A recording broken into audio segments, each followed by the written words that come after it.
打完他又命令我做家务，他们家包浆的马桶、攒了2年的碗，统统都让我处理。就这样一边干活一边挨打的日子，一过就是3年。我以为最差也就这样了，谁知他竟要把我送给他闺蜜当狗。诗晴，你养的这条狗真勤快，都已经干了3个小时了，居然还不知道累。陈阳这傻子没什么优点，就是力气多，身体壮，不仅勤快，还很听话呢。陈阳，你过来。陈阳已经干了3个小时家务，见李诗情有新指示，急忙放下抹布跑到李诗情面前，把衣服脱了。李诗情从沙发底下取出一根皮鞭，用力抽打在陈阳背上，噼里啪啦，陈阳背上出现一道道鲜红的鞭痕。这样打真的不会出问题？没事，他皮糙肉厚，我每次心情不好的时候都会这样用鞭子打他，打着打着心情就好了。李诗情打得更加卖力，直到打累了才扔掉鞭子，一屁股坐到沙发上。陈阳全程一声不吭，等李诗情抽打完又默默去干活。我要是有个这么听话的出气筒就好了。诗晴，我那里正好缺个干活的，不如把陈阳借给我用用呗。咱俩啥关系呀？小事一桩。李诗情非常大度地把陈阳叫到跟前，眼神严厉地瞪着他。陈阳，你给我听着，从现在开始这1个月，你跟着秋燕，她让你做什么你就做什么，记住了没有？陈阳面无表情地点点头，跟着闺蜜一起回了家，皮鞭抽打在身上，传来一阵火辣辣的痛。妈的，李诗情，你这臭女人，让你欺辱了3年，现在老子醒了，岂能再由你放肆？陈阳猛地转身把女人扑倒，皮鞭掉落，女人爆发出尖叫。声音不对。陈阳这才发现身下的女人并非李诗情，而是他的好闺蜜顾秋燕。其实陈阳3年前还是个正常人，直到碰见一个怪老头给他喂了一颗药物，他就变成了傻子。父母带他寻遍了名医无果，虽然他们夫妻是江城首富，但他们宁愿放弃一切换回儿子的健康。然而天有不测风云，陈阳傻后不到2月，陈家再生事端，陈氏夫妇突然从集团大厦的天台一跃而下，轰动江城。没有人知道这对商界的精英夫妇为何自杀，整个集团也分崩离析。而和陈家有婚约的李家，则反向操作，继续把女儿李诗情嫁给陈阳，为的就是从中获取陈家的家业。没想李诗情却把陈阳当成狗对待，陈阳把一切都看在眼里，只是他说不了话，也控制不了自己的身体，只能任由李诗情折磨了3年。如今陈阳终于醒了，那颗丹药在陈阳的体内待了3年，药效终于全部融入了他的血肉。用怪老头的话来说，等药效完全融合的时候，他的身体将会变成举世罕见的药王体，他的每一块肉每一滴血都堪比神丹妙药。怪老头预计陈阳需要5年才能把药效吸收完全，可现实情况却提前了2年。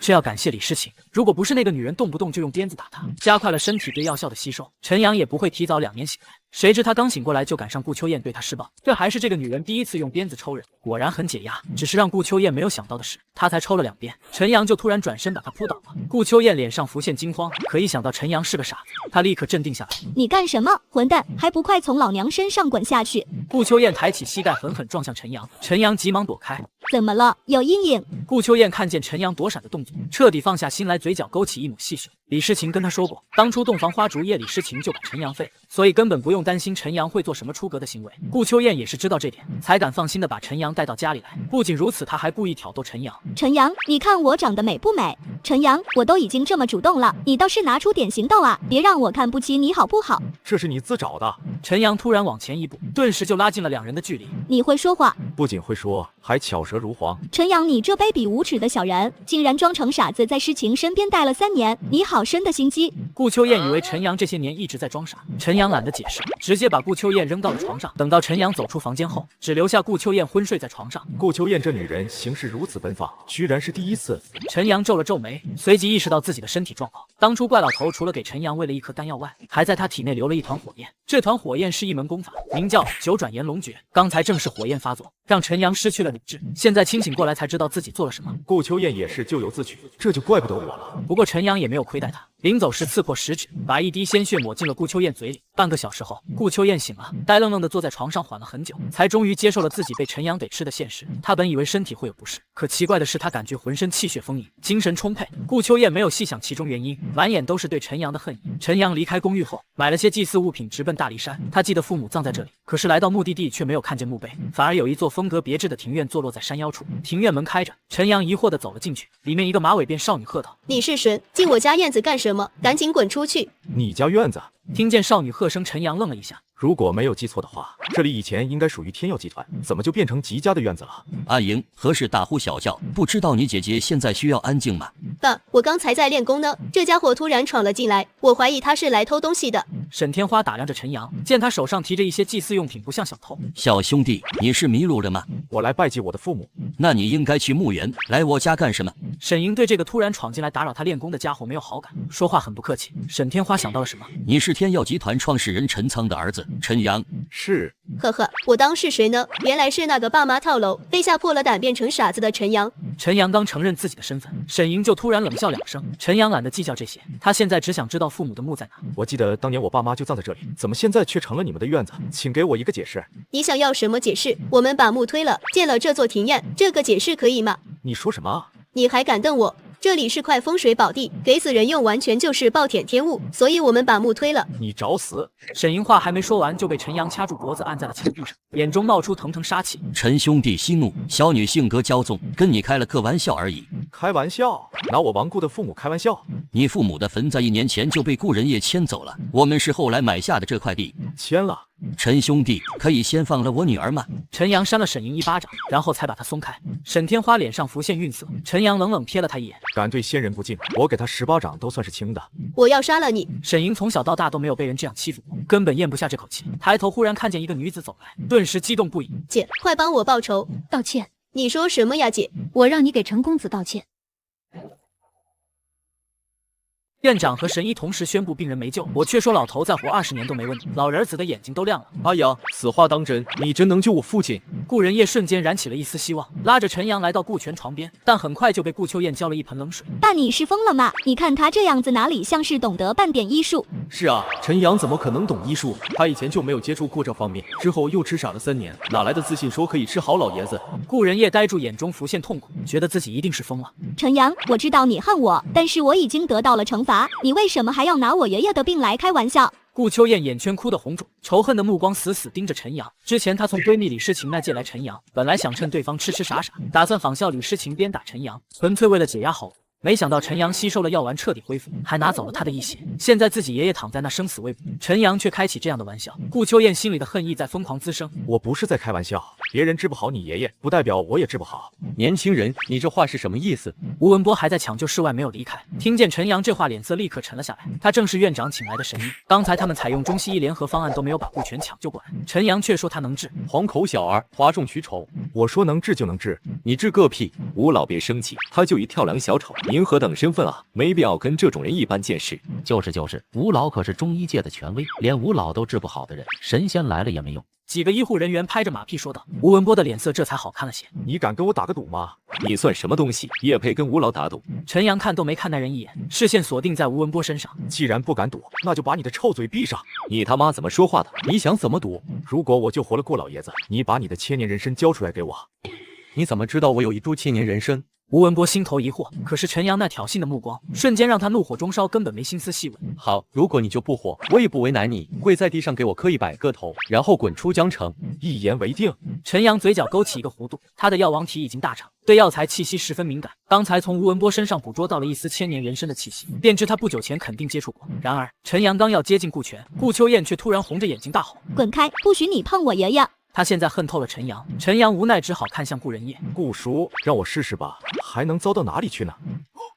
阿阳说的对，还能糟到哪里去呢？既然院长和吴神医都治不好，那就让阿阳试试吧。顾先生，这可是你自己同意让他治疗的，要是出了什么问题，可不能赖我们医院。院长递过来一份免责声明。顾仁业犹豫了一下，顾叔相信我。哦。顾仁业一咬牙签下了名字。院长眼底闪过一丝精明，这愣头青来的真是时候，这老头恐怕撑不过今晚，免责1签，和我医院就没关系了，哈哈哈。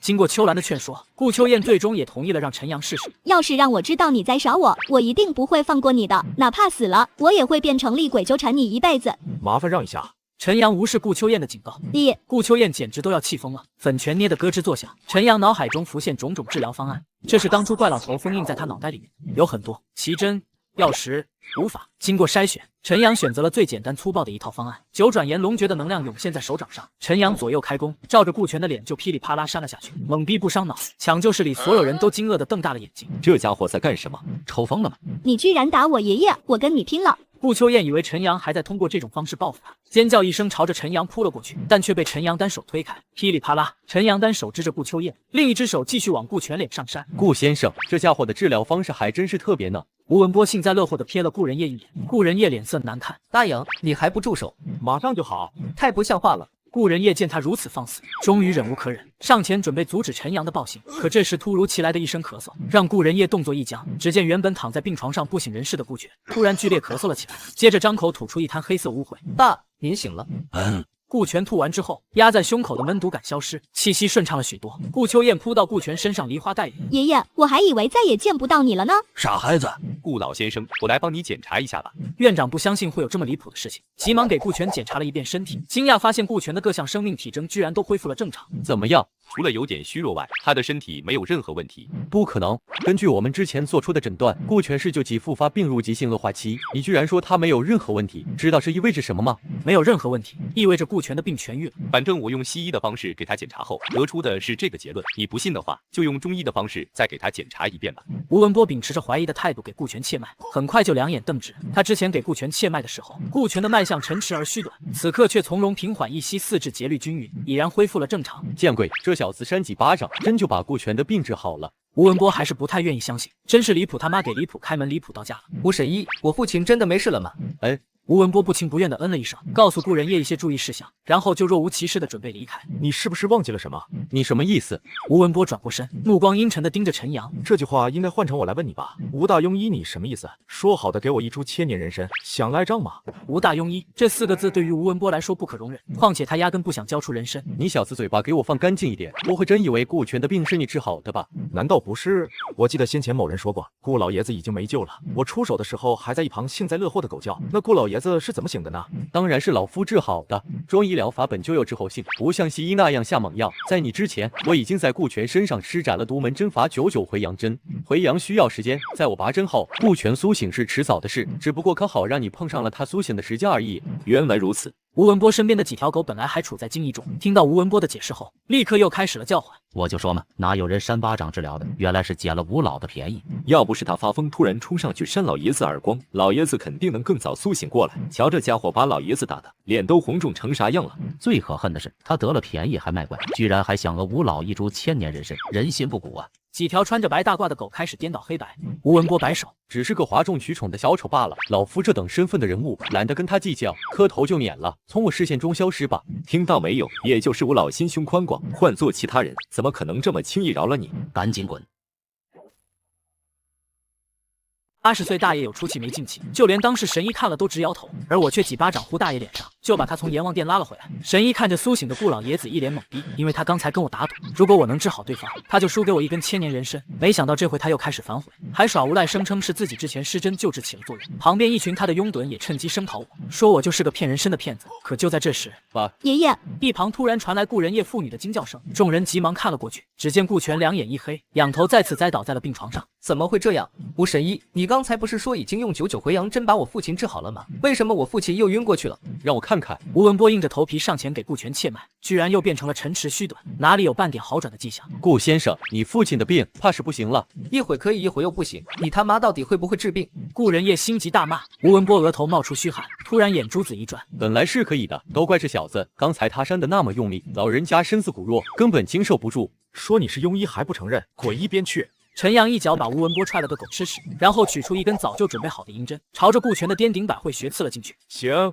随着陈阳声音落下，神奇的事情发生了，顾全果真醒了过来。大颖，你真的懂医术？如果说之前还对陈阳抱有怀疑，那么此刻陈阳在吴文波下了定论后，第二次把顾全唤醒，则是彻底让顾仁业相信了他的医术。老爷子头上这根针，24小时后再拔出来。陈阳叮嘱一句，随后看向吴文波：“吴大庸医，你现在还有什么好说的？”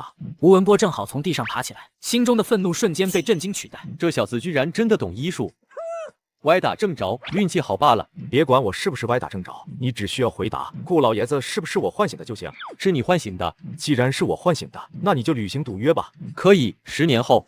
10年后，刚才我们打赌的时候，你只说让我就把千年人参给你，却没有说时间。我10年后给，不算违约吧？怪不得刚才承认的这么干脆，原来早就想好了对策。陈阳皱了皱眉，他的药王体虽然大成，可是九转炎龙诀还很弱，需要通过灵药来滋养。这株千年人参对他很重要，所以才会跟吴文波打赌。谁知吴文波居然耍起了无赖。我还以为江城名医吴文波有多高的仁德呢，原来竟是个不要脸的无赖，人品差成这样，医德肯定也高不到哪里去。这时抢救室外忽然传来一声耻笑，把陈阳想说的话给说了。所有人目光看去，竟然是一个风情万种、十分妖娆的女人。刚还想发火的吴文波看到女人，立马就萎靡了下来。沈姑娘，您怎么来了？我要是不来，还不知道你要把我们沈家的贵宾欺负成什么样子呢？沈家贵宾？谁？他吗？吴文波顺着沈妙玉的视线看向了陈阳，身体猛地一颤。沈姑娘，您说的沈家贵宾，难道是他？不然呢？咕咚，吴文波一颗心瞬间沉到湖底。这沈妙玉可不是个简单人物啊，而是在江湖上有着夺命寡妇的称号。这些年死在他手里的男人，没有100也有几十了。早知道陈阳跟沈妙玉有关系，就算给吴文波100个胆子，也不敢跟陈阳作对啊。沈姑娘息怒，我这就叫人把千年人参取来。吴文波立刻服软。沈妙玉款款走到陈阳跟前，陈先生，能借一步说话吗？陈阳点点头，两人离开抢救室，朝着走廊一侧走去。那小子走运，居然傍上了沈妙玉，怪不得我第一眼看他就觉得他身上有一股小白脸的气质，真是一点弯路都不想走。吴文波小声嘀咕，这话落在顾人叶耳中，心情复杂。阿阳怎么会跟沈妙玉攀上关系？不会真像吴神医说的那样，他被沈妙玉包养了吧？不明真相，别乱说话。我还是不放心。阿阳毕竟是有妇之夫，沈妙玉这个女人名声不好，阿阳跟她打交道久了，难免会惹人说闲话。秋燕，既然你跟李诗情是闺蜜，那你找机会多提醒一下李诗情，盯紧阿阳，别到时候让小三插足，破坏了他们夫妻的感情。顾秋燕正发呆，听见秋兰的话有点猛。小三这个词听着真是刺耳，我会提醒诗情，小三什么的最让人恶心了。走廊一侧，陈阳看着沈妙玉，沈天花跟你什么关系？他是我哥，我哥一共生了2个女儿，大女儿沈可清性格清冷，小女儿沈莹还在上学，都不擅长交际，所以这个任务只能交给我这寡妇了。原来这个沈妙玉正是之前陈阳去给父母上坟，却在坟址大院遇见的沈家人。什么任务？当然是服务好陈先生喽。沈妙玉说话时撩了下鬓角发丝，还故意往陈阳身上靠了靠。狐狸精。陈阳脑海中想到一个词，但他不动声色往边上移动，拉开距离。我不需要服务。我的意思是想跟陈先生交个朋友。没兴趣。不过如果你能帮我2个忙的话，我倒是可以考虑考虑。肯定是在大理山的时候，沈天花知道了我的不凡，才会让沈妙玉来结交自己。陈先生请讲。第一件事，我想让你帮我打听打听，哪里有上了年份的药材，年份越长越好。小事一桩，陈先生需要多少？多多益善。那第2件事呢？3年前我父母跳楼的事，你知道吧？有所耳闻。我觉得这背后肯定有阴谋，如果你能帮我查出一些蛛丝马迹，我会非常感激。好，陈先生说的2件事，我一定会努力去办。这是我的名片，陈先生收好，任何时间、任何地点，妙玉都为您待命。沈妙玉把一张名片塞到陈阳领口，修长手指顺势从陈阳胸前划过。陈阳暗骂一句狐狸精。离开医院的路上，顾秋燕开着车，视线却频频通过中央后视镜观察后座的陈阳。你就没什么想说的吗？说什么？我从来没有听诗情说过你会医术。我的确不会医术。那你是怎么治好我爷爷的？歪打正着，运气好。骗鬼呢？骗鬼。陈阳随口应付，眼睛都没有睁开。顾秋燕有些生气。你怎么会认识沈妙玉？与你无关。怎么会没关系？江城谁不知道那沈妙玉是只狐狸精？你跟她走那么近，诗情知道了会怎么想？我在李诗情眼里就是一条狗，她能怎么想？还指望她吃醋吗？你怎么不说？要是让李诗情知道了我们的事，她会怎么想呢？别，我现在就送你回诗情那里，以后谁都不许再提这件事，就当做从来没有发生过。我不同意。为什么？李诗情让我跟着你1个月，这才刚刚开始，你这么着急把我送回去干什么？你怎么还赖上我了？难道你不想早点去找李诗情算账，不想早点给他证明你是个男人吗？账是肯定要算的，但是要慢慢算，不急。顾秋燕没想到自己会被陈阳赖上，气得一拳头砸在方向盘上，刺耳的喇叭声下的前方一辆面包车180度漂移，迎面撞了上来。顾秋燕立刻一脚急刹，这才避免了2车相撞。只见面包车上跳下来几个凶神恶煞般的男人，径直来到驾驶窗外敲了敲。顾秋燕小姐是吧？你们是？直接喊我名字，看来是冲我来的。我们是奉王少的命令，邀请顾小姐去做客的。王子琪，回去转告王子琪，别再纠缠我了，我对他没兴趣。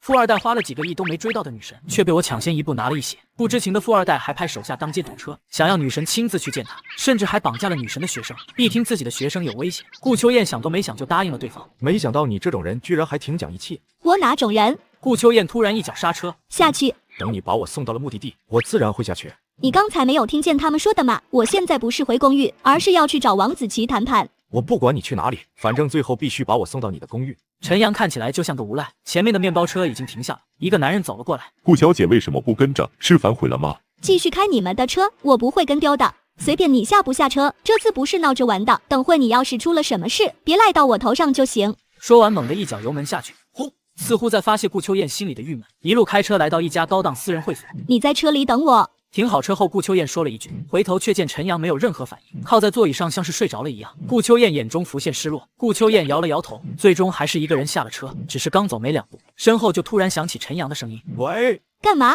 我只给你10分钟时间，10分钟后必须回来给我开车。你命令我，真把我当成你的专职司机了吗？顾秋燕气坏了，可陈阳却若无其事地闭上了眼睛。顾小姐，请吧。王子琪的几个马仔走了过来，顾秋燕只能暂时压下对陈阳的不满，跟着几人进了电梯，来到会所3楼的一个包厢。马仔敲开门，把顾秋燕带了进去。沙发上坐着一个青年，看见顾秋燕大笑，起身道：“哟，这不是顾大美女吗？真是稀客啊！刘瑶在哪？别急，我马上让人带她进来。”王子琪拍了拍手掌，不一会时间，马仔就把一个浓妆艳抹、穿着黑丝短裙的女孩带了进来。你怎么穿成这个样子？是他们逼我打扮成这样的。王子琪，你这是什么意思？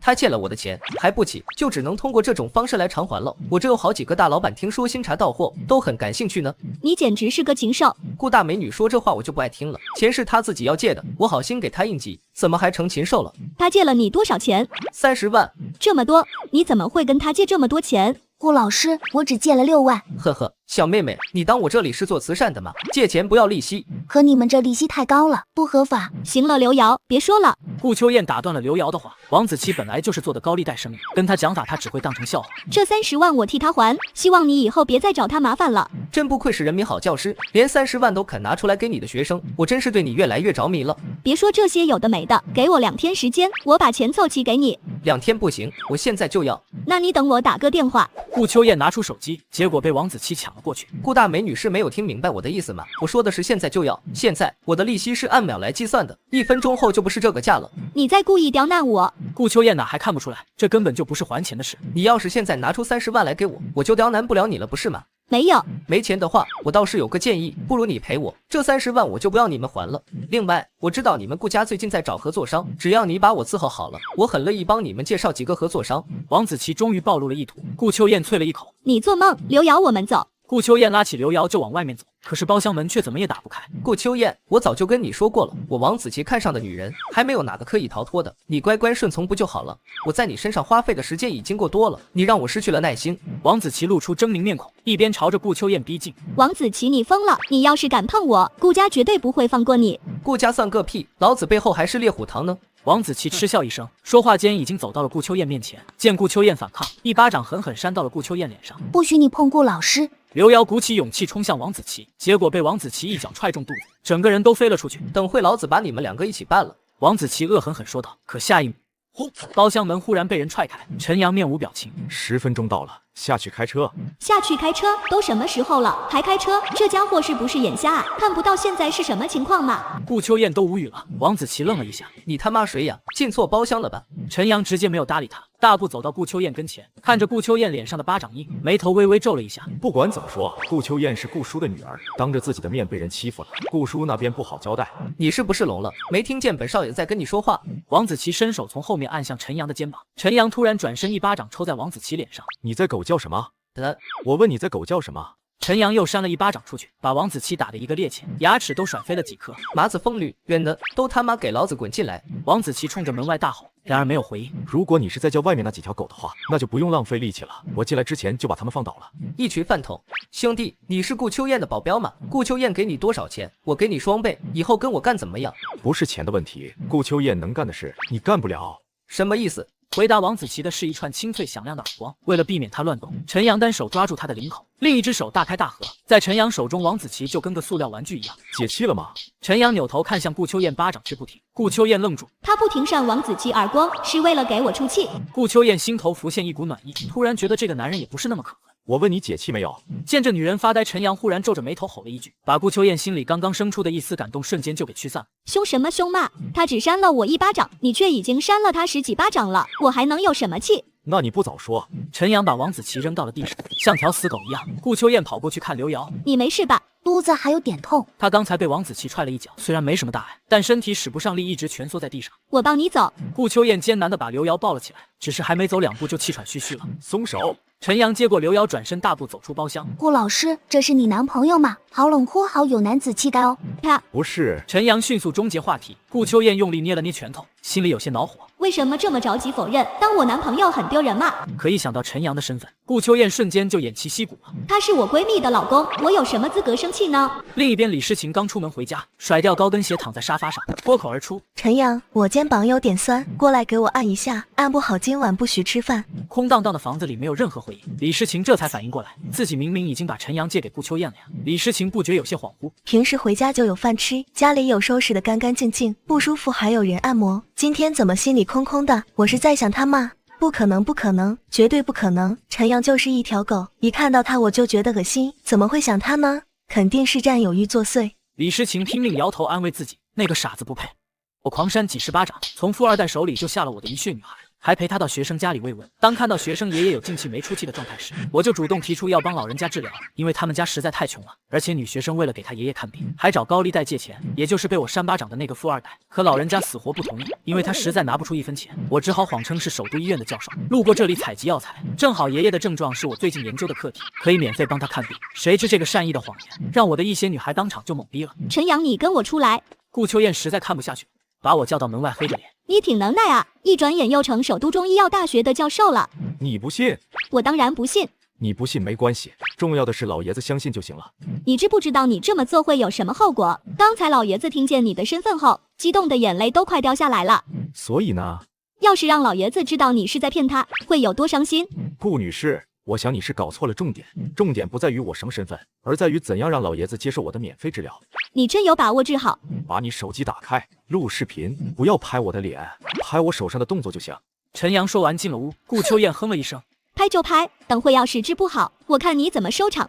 陈阳进屋后给老爷子说明情况，然后让老爷子脱去上衣卧躺在床上。陈阳取出针盒，这是他在来的路上听刘瑶说了病症后，特意去药店买的，以后肯定也会经常用到，所以多买了几盒。取穴、魂门、翳射、神堂、复分、破户。魂门脊柱区第9胸椎棘突下，后正中线旁开3寸；翳射脊柱区第11胸椎棘突下，后正中线旁开3寸；神堂脊柱区第5胸椎棘突下，后正中线旁开3寸。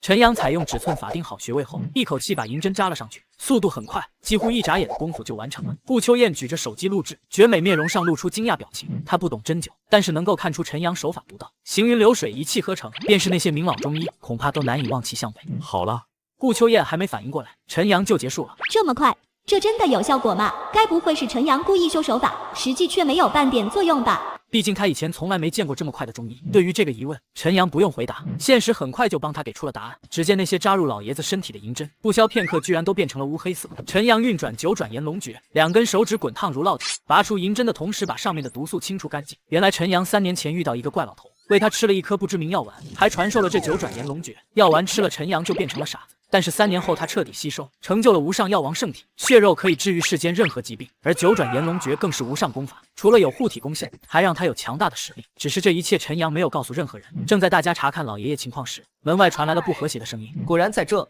把他们的车砸了。王子琪，丫头，外面发生了什么？老爷子忧心忡忡地问道。女学生刘瑶不知道怎么回答，她不敢告诉爷爷，当初她借的是高利贷，是来找我的。那些人想让我去给他们老大治病，我看他们不像好人就拒绝了，没想到居然一路跟到了这里。老爷子别担心，我会摆平。陈阳主动开口替刘瑶解围。陈阳说完朝着屋外走去。陈教授，你当心点。刘瑶，你在这照顾好你爷爷，老师出去看看。顾秋燕说了一句，也跟着来到屋外，看见自己的爱车被砸得乱七八糟，脸色立刻沉了下来。王子琪，你个王八蛋，到底想干什么？他是王子琪，我还以为来了一头猪。之前在会所的时候，陈阳扇的那10几个巴掌实在狠，导致现在王子琪肿成了猪头。顾秋燕本来在气头，差点被陈阳这句话给逗笑，强忍着瞪了陈阳一眼。都什么时候了，你还有心思开玩笑？行了，顾老师，王子琪是我打的，他来也是找我，麻烦你往后面站站。可他砸的是我的车，那就让他赔。陈阳大步走向王子琪，王子琪下意识往后退了2步，对陈阳很是惧怕。孬种，狗东西，你别得意，本少这次是有备而来的。王子琪跑到一个青年跟前，指着陈阳跟对方说：“大哥，就是这小子，麻烦您帮我教训他。一条胳膊50万，2条100，全包的话就再加2条腿，给你个友情价180。”名叫豹哥的纹身青年仔细打量了陈阳一番，报出价格。成交。价格有点贵，但是这口气必须出。动手吧。豹哥轻描淡写的挥了下手，身后10几个小弟顿时一拥而上。陈阳，你小心！放心吧，顾老师，一群臭鱼烂虾罢了。陈阳冲着顾秋燕比了个 OK 的手势，迎着那10几个拿棒球棍的混混就冲了上去，砰砰砰！陈阳身影闪动，干脆利索，每一次出拳都直击要害。不到半分钟时间，那10几个混混就都倒在了地上，哀嚎不止。他比我想象的厉害一点，王少，这种情况是要加钱的。豹哥见陈阳这么轻松就打倒了他的手下，有些惊讶，接着提出加价合情合理。掉钱眼里的王八蛋，加多少？50。哼，爽快。他扭动脖子走向陈阳，拳头捏得咯吱作响。小子，你有点东西，可惜今天碰见了豹哥我，你算是踢到铁板了。是吗？陈阳笑了一声，接着唰，瞬间来到豹哥面前，立掌成刀，快速敲击在豹哥的肩膀上。刹那间，豹哥感觉像是一座巨大的山岳压在了他的肩膀上，恐怖的力量直接让他跪了下去。怎么会？豹哥眼中浮现出惊骇，肩膀上传来的剧痛让他冷汗直冒。今天碰到你，我算是踢到棉花了。你找死！豹哥作为猎虎堂的金牌打手，从来没有受过这种羞辱，低吼一声想要站起来反击，可陈阳却一掌敲在了他的另外一侧肩膀上。Go！豹哥瞬间由单膝跪地变成了双膝跪地。王子琪瞪大眼睛：豹哥你演我？你他妈给我闭嘴！豹哥牙齿都差点咬碎了，在别人看来轻飘飘的一掌，落在他身上却是恐怖至极。这已经不是简单的练家子了，而是内劲武者。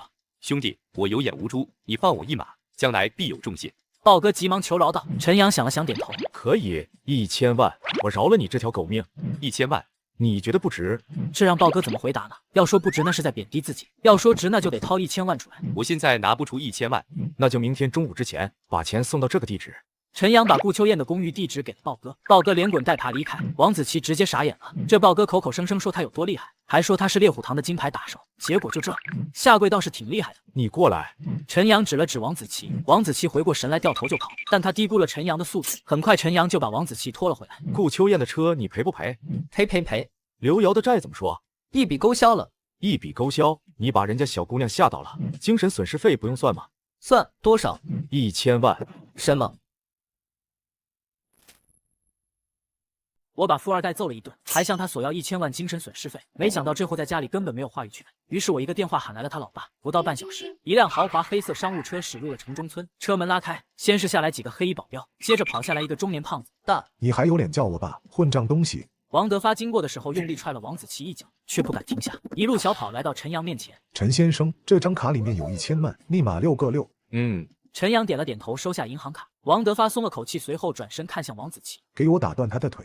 大，我是你亲儿子啊！亲儿子？老子怎么会有你这种亲儿子？当初就应该一炮把你甩墙壁上，棍子给我。王德发便亲自接过棍，一棒敲在王子琪的膝盖上。不顾王子琪的惨叫，王德发又是一棍把王子琪的另一只膝盖给敲碎了。把他抬走。王德发呼喝一声，保镖抬着王子琪进了商务车。王德发朝陈阳做了一个歉意的动作，然后也坐上商务车离开了此地。他是故意做给我看的，这个王德发是个狠人。陈阳平复心情，把银行卡给了刘瑶。你爷爷的病我已经治好了，后续只要喝几副中药调理一下即可。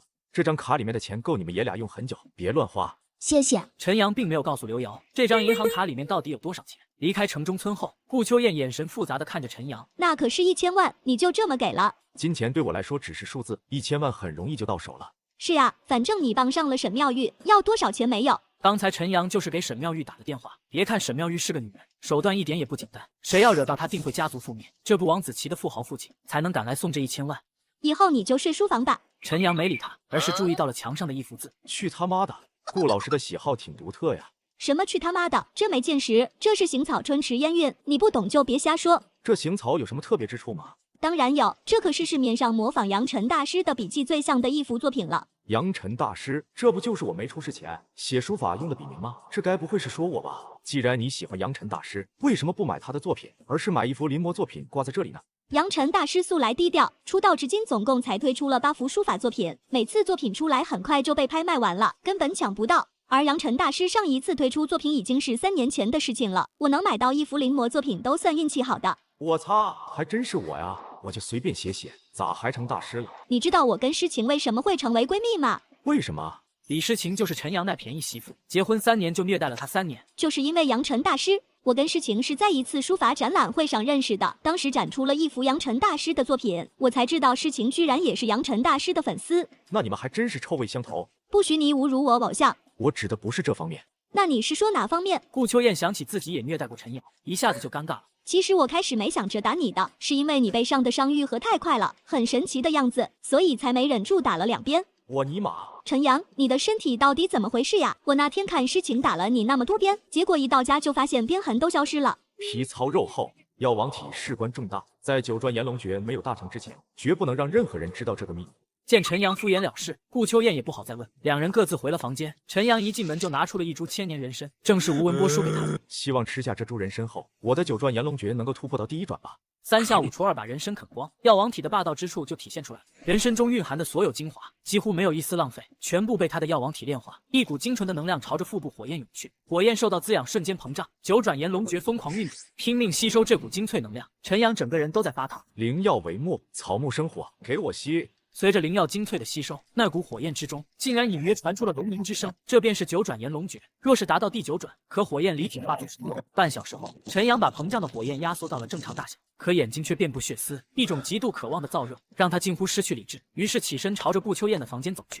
顾秋燕正在隔壁逛论坛，陈阳拧了2下把手，发现拧不开，居然直接用脚把门踹开了。你要干什么？顾秋燕顿时一惊，很快顾秋燕注意到了陈阳状态不对。不行，你立刻离开我的房间！顾秋燕见陈阳无动于衷，便自己抓了一件衣服往客厅跑。然而他还没冲出房门，就突然被陈阳一把拽住，接着拦腰抱起。你放开我！陈阳不顾顾秋燕的挣扎，用力把她扔到了床上。不要！陈阳他现在很痛苦，这股火不发泄出去，陈阳感觉自己会爆炸。帮我这次，我不会亏待你。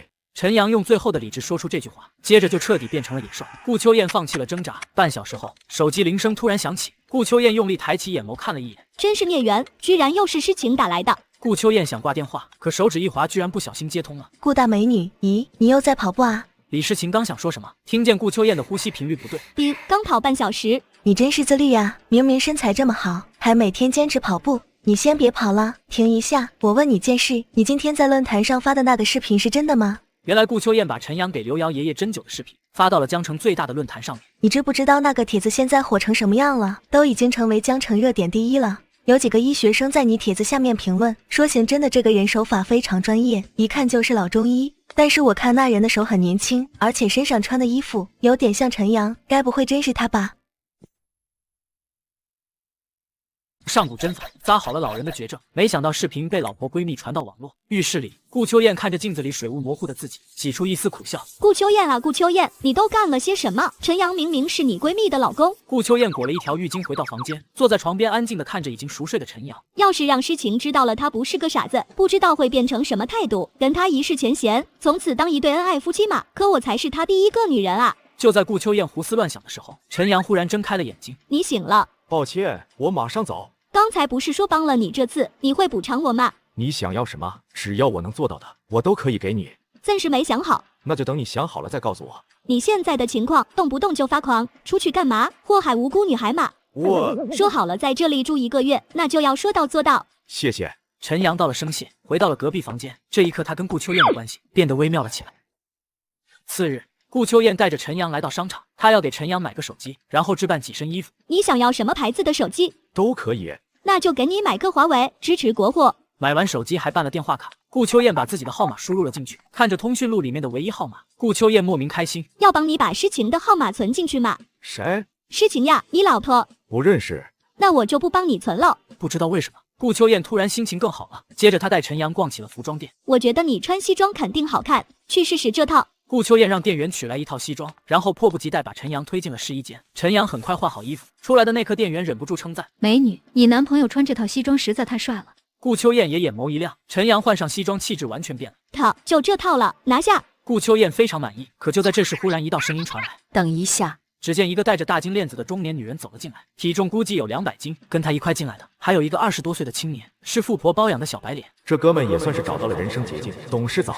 把衣服脱下来，给我的宝贝小郎君试试。中年富婆走到陈阳面前，几乎是用命令的语气说道：“抱歉，这套西装我们已经定下来了，马上就打包走。付钱了吗？没有。没有，你说个屁啊！”富婆嗤笑一声，转头对青年：“怎么样啊，宝贝，你喜欢这套衣服吗？”“喜欢。”“那它就是你的了。这套西装我们要了，刷卡。”“好的，向太，请稍等。”店员明显认识这个中年富婆，立马露出了一副谄媚嘴脸。你们怎么可以这样啊？明明是我们先来的，而且明确说了要买这件衣服，凭什么让给他？抱歉啊，美女，向太是我们店的白金会员，是有优先购买权的。什么优先购买权？我从来没有听过这样的规矩。没听过这样的规矩是吧？我现在不就是把这规矩告诉你了？在这家店，我向太的规矩就是规矩。美女，我看你还是把这套衣服让给向太吧，向太身份不简单，你惹不起的。你们就是欺负人。算了，既然他们想要，那就让给他们吧。这时陈阳忽然淡淡开口，倒不是因为他好欺负，而是因为没这个必要。还是这位帅哥懂事。中年富婆忽然认真打量起陈阳，此刻西装还穿在陈阳身上，显得英俊无比。帅哥，其实这套衣服让给你也可以，不仅如此，我还能帮你买单，只要你以后跟我就行。这话一出，小白脸的脸色顿时变得更白了，立刻冲着陈阳露出凶狠表情，警告意味不言而喻。你不用这样瞪我，放心吧，我对母猪不感兴趣，不会跟你抢的。谁是母猪？你说谁是母猪？今天必须把话给我说清楚。中年富婆当场就破防了，扑腾着200斤的身体就朝陈阳抓去，结果被陈阳反手抽了一巴掌，一个大逼都落在脸上。向太直接懵了，突然一屁股坐在地上撒泼。小王八蛋，你居然敢打我！从来没有人敢打我，你死定了！跪下道歉。小白脸见自己的金主被打，大吼着挥拳冲向陈阳，陈阳单手就把他打翻在地。这头肥猪果然猛，居然把你压榨成了这个样子。兄弟，你的身体太虚了，回去多补补。小白脸听到陈阳这番嘲讽的话，一气之下又气了2下。废物，就知道你靠不住，你给我等着，我马上叫人过来弄死你！说着拿出手机打了个电话。陈阳，这时突然店门外传来一道疑惑的声音，一个打扮时髦的中年妇女走了进来，确定是陈阳后，她惊讶地瞪大了眼睛，居然真的是你！这妇女不是别人，正是她的丈母娘王慧兰。伯母，你是？伯母你好，我是诗晴的闺蜜，我叫顾秋燕。王慧兰哦了一声，然后就把目光移到了陈阳身上。你不在家里帮诗晴干活，跑到这里来干什么？还有你身上这套衣服怎么回事？这么名贵的西装你也配穿？王慧兰说话的语气充满刻薄，让人听了感觉很不舒服。顾秋燕皱起眉头，伯母，是我带陈阳来买衣服的。你跟陈阳什么关系？有什么资格给他买衣服？要买也是我家诗晴给他买。顾秋燕突然不知道该怎么回答了。这时坐在地上的胖女人忽然起身，冲到王慧兰面前，就在她脸上挠了一下。好啊，原来这小王八蛋是你家的人，你今天也别想走了，老娘挠死你！富婆跟我看上同一套西装，想要买下来送给她包养的奶狗。可西装是我先试穿的，随后当富婆看见我穿西装的效果，竟当场移情别恋要包养我，结果被我嘲笑她是肥猪。富婆恼羞成怒要挠我，可惜根本进不了我的身。恰好此时偶遇虐待了我3年的丈母娘，富婆以为我和她关系亲近，打不过我就冲丈母娘抓去。你今天也别想走，老娘挠死你！向太逮住王慧兰的头发就是一通拉扯，把刚才受的气都撒到了王慧兰身上。啥情况啊？我教训陈阳和顾秋燕，这死肥婆激动个什么劲？根本来不及细想，向太尖锐的指甲已经在王慧兰脸上挠破了口。王慧兰也急眼了，两人扯着头发厮打在一块。顾秋燕看呆了，他们打得真激烈，你还敢还手？今天不打死你，老娘就不叫相温柔。胖女人200多斤的体重，哪是王慧兰能够抗衡的？很快就形成了绝对的压制力。别打了，别打了！你是日元集团的董事长夫人向温柔。没错，老娘就是向温柔，你有意见吗？向太，误会啊，这绝对是个误会，我不是要跟你作对的。你是这小王八蛋的亲属，就是在跟老娘作对。什么亲属？我跟他根本不熟。王慧兰一听这场乌龙竟然是因陈阳而起，顿时把所有怨气都算到了陈阳头上。不熟？你蒙我呢？刚才不说他是你女婿吗？向太误会了，他就是我们家养的一条狗。向太，我可以问一句，陈阳是怎么冒犯你了吗？他刚才骂我是肥猪。什么？陈阳你好大的胆！向太会不会弄错了？陈阳是个傻子啊，根本就不会说话。陈阳自从3年前突然痴傻，就丧失了语言能力，但现在他已经好了，只是很多人还不知道。嚯，你要是想袒护他，也麻烦找个合适的理由行不行？居然说他不会说话，刚才他比谁都会说。既然你刚才说他是你们家养的狗，那狗肯定会听你们的话吧？现在就让他跪下来把老娘的高跟鞋舔一遍。只要向太能消气，这个要求一点都不过分。王慧兰转头看向陈阳，还不过来给向太跪下舔鞋？然而陈阳无动于衷，看向王慧兰的眼神带着一丝戏谑。以前不是让他干什么他就干什么的吗？怎么今天叫不动了？伯母，这件事情不是陈阳的错，明明就是这位向太不讲道理。顾姑娘，我再次重申一遍，陈阳有没有错，我说了算。你跟他到底什么关系？为什么要袒护他？王慧兰盯着顾秋燕，眼神咄咄逼人。我就是觉得对他不公平。不公平？替这条狗说话？你什么身份什么地位啊？回去我就让诗晴跟你绝交。顾秋燕第一次碰到这么蛮不讲理的人，实在不知道该怎么沟通。只见几十个手拿棒球棍的混混冲了过来，把这家服装店团团围住。周围的吃瓜群众瞬间脸色一变。是猎户堂的人。我表弟来了，你们这对狗男女死定了。向温柔得意地朝外面招了招手，一个胳膊上纹着左龙右虎的青年大步走了进来。完蛋了完蛋了，陈阳这个傻子居然把猎虎堂都招来了，我得赶紧溜。王慧兰偷摸着想走，结果向温柔一把拽住她的头发。老娘让你走了吗？正好这时纹身青年逼近了过来，王慧兰吓得惨叫一声，竟然两眼一黑晕了过去。竟然会有这么怂的人！算了，表弟，你帮我教训这两个就行。想温柔朝着陈阳和顾秋燕用力一指，纹身青年顺着看了过去，可还不等他说话，突然陈阳就一个箭步冲了上来，抽了他一耳光。这一巴掌清脆响亮，外面那些围观群众都傻眼了。小王八蛋，你知不知道我表弟是谁？他可是猎虎堂的豹哥嘛，我知道。陈阳打断了向温柔，手掌在豹哥脸上拍了拍。我打你，你不服气吗？服气服气。豹哥连连点头，心里都郁闷坏了。昨天才被他教训，今天又遇见，我怎么这么倒霉呀？猎虎堂的一些人也认出了陈阳，根本不敢轻举妄动。表弟，你这么怕他干什么？他打了你，你倒是还手啊！你有这么多手下，怕什么？别怪我这个当表弟的没有提醒你，最好给陈先生道个歉。你说什么？让我给这个小王八蛋道歉？向温柔难以置信地瞪大了眼睛。小王八蛋！豹哥一听这个称呼，直接就是一巴掌甩在向温柔脸上。跟陈先生说话的时候，嘴巴放干净点。这一巴掌算是把向温柔打醒了，把豹哥拉到一旁，小声问道：“表弟，这位陈先生到底什么来路？听说过内劲武者吗？”他是内劲武者。向温柔惊恐地瞪大眼睛，他怎么可能没有听说过内劲武者？那可不是一般的存在呀！陈先生，我带我表姐来给您道个歉。先把1000万交了。什么1000万？我跟陈先生的一点私事。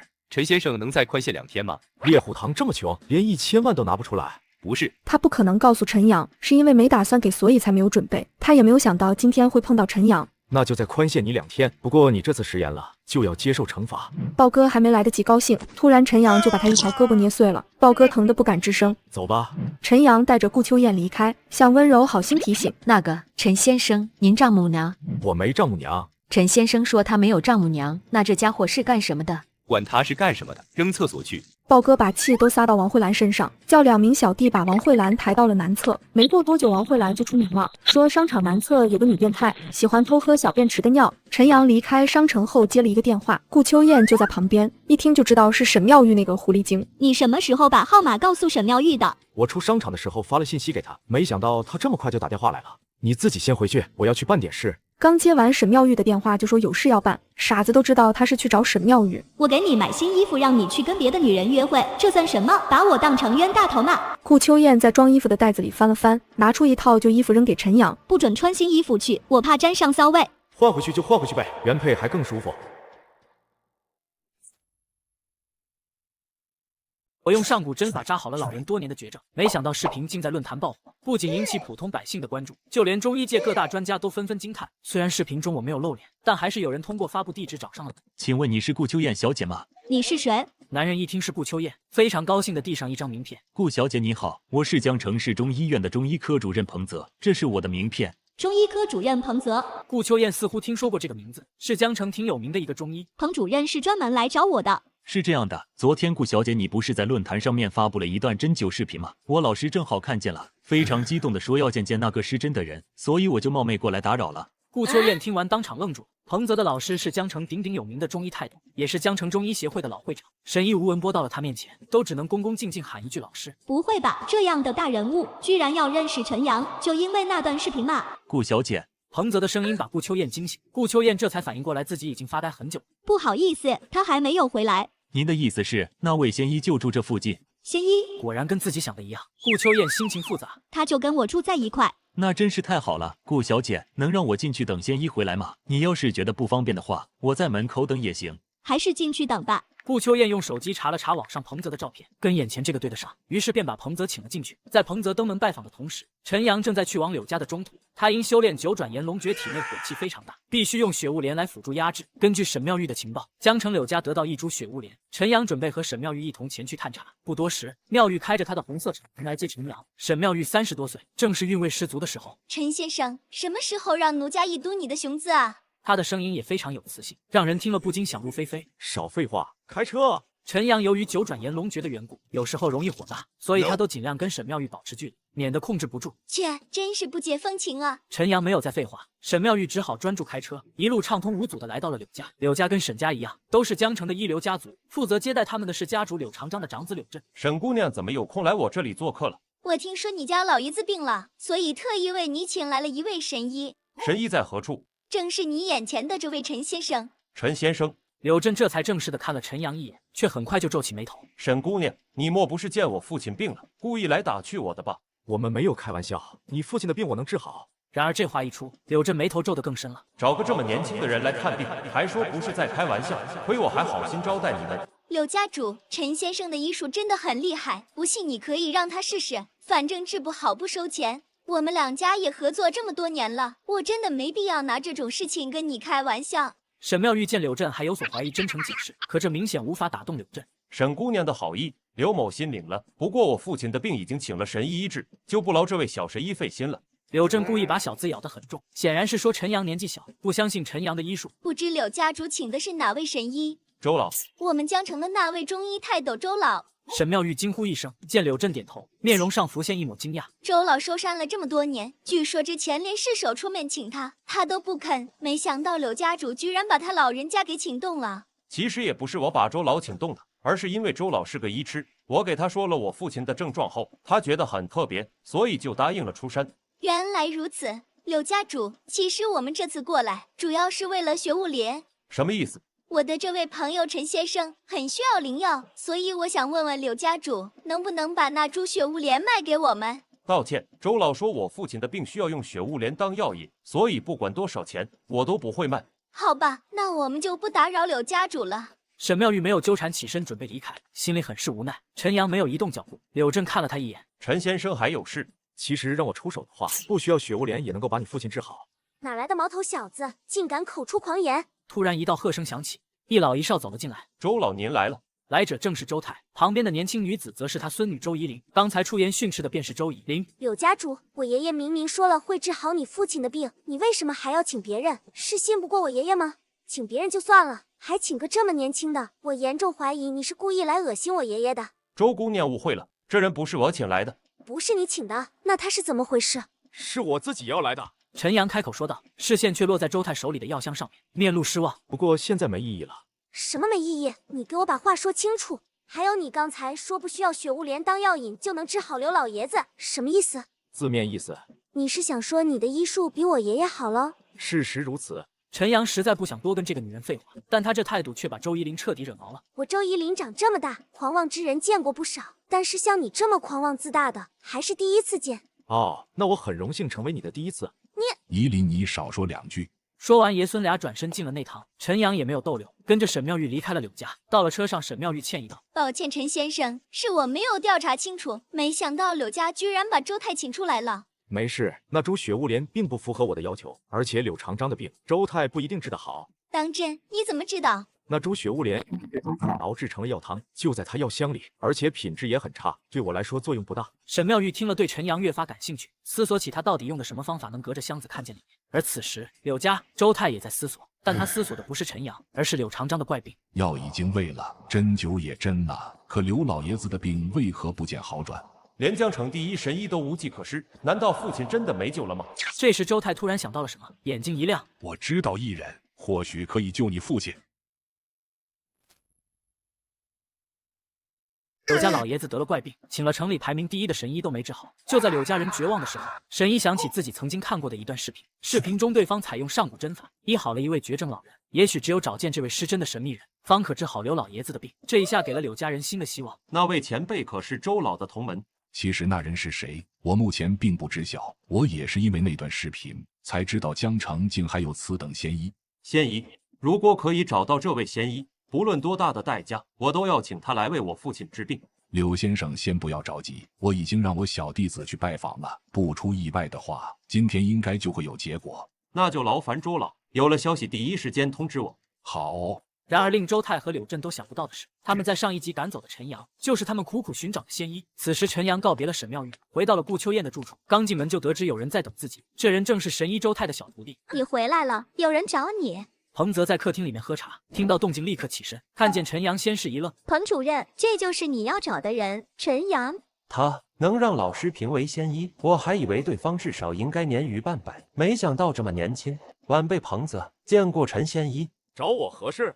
是这样的，昨天我老师看过陈仙医针灸的视频后，表现出了强烈的兴趣，想跟陈仙医探讨探讨。你老师？啊，回禀仙医，我老师名叫周泰，是个医痴。彭泽对他老师的介绍非常简单，他不想在陈阳面前过多夸赞恩师，免得有炫耀的嫌疑。原来是柳家请的那位周老啊，呵呵，冤家路窄。抱歉，我跟你老师没有什么好探讨的。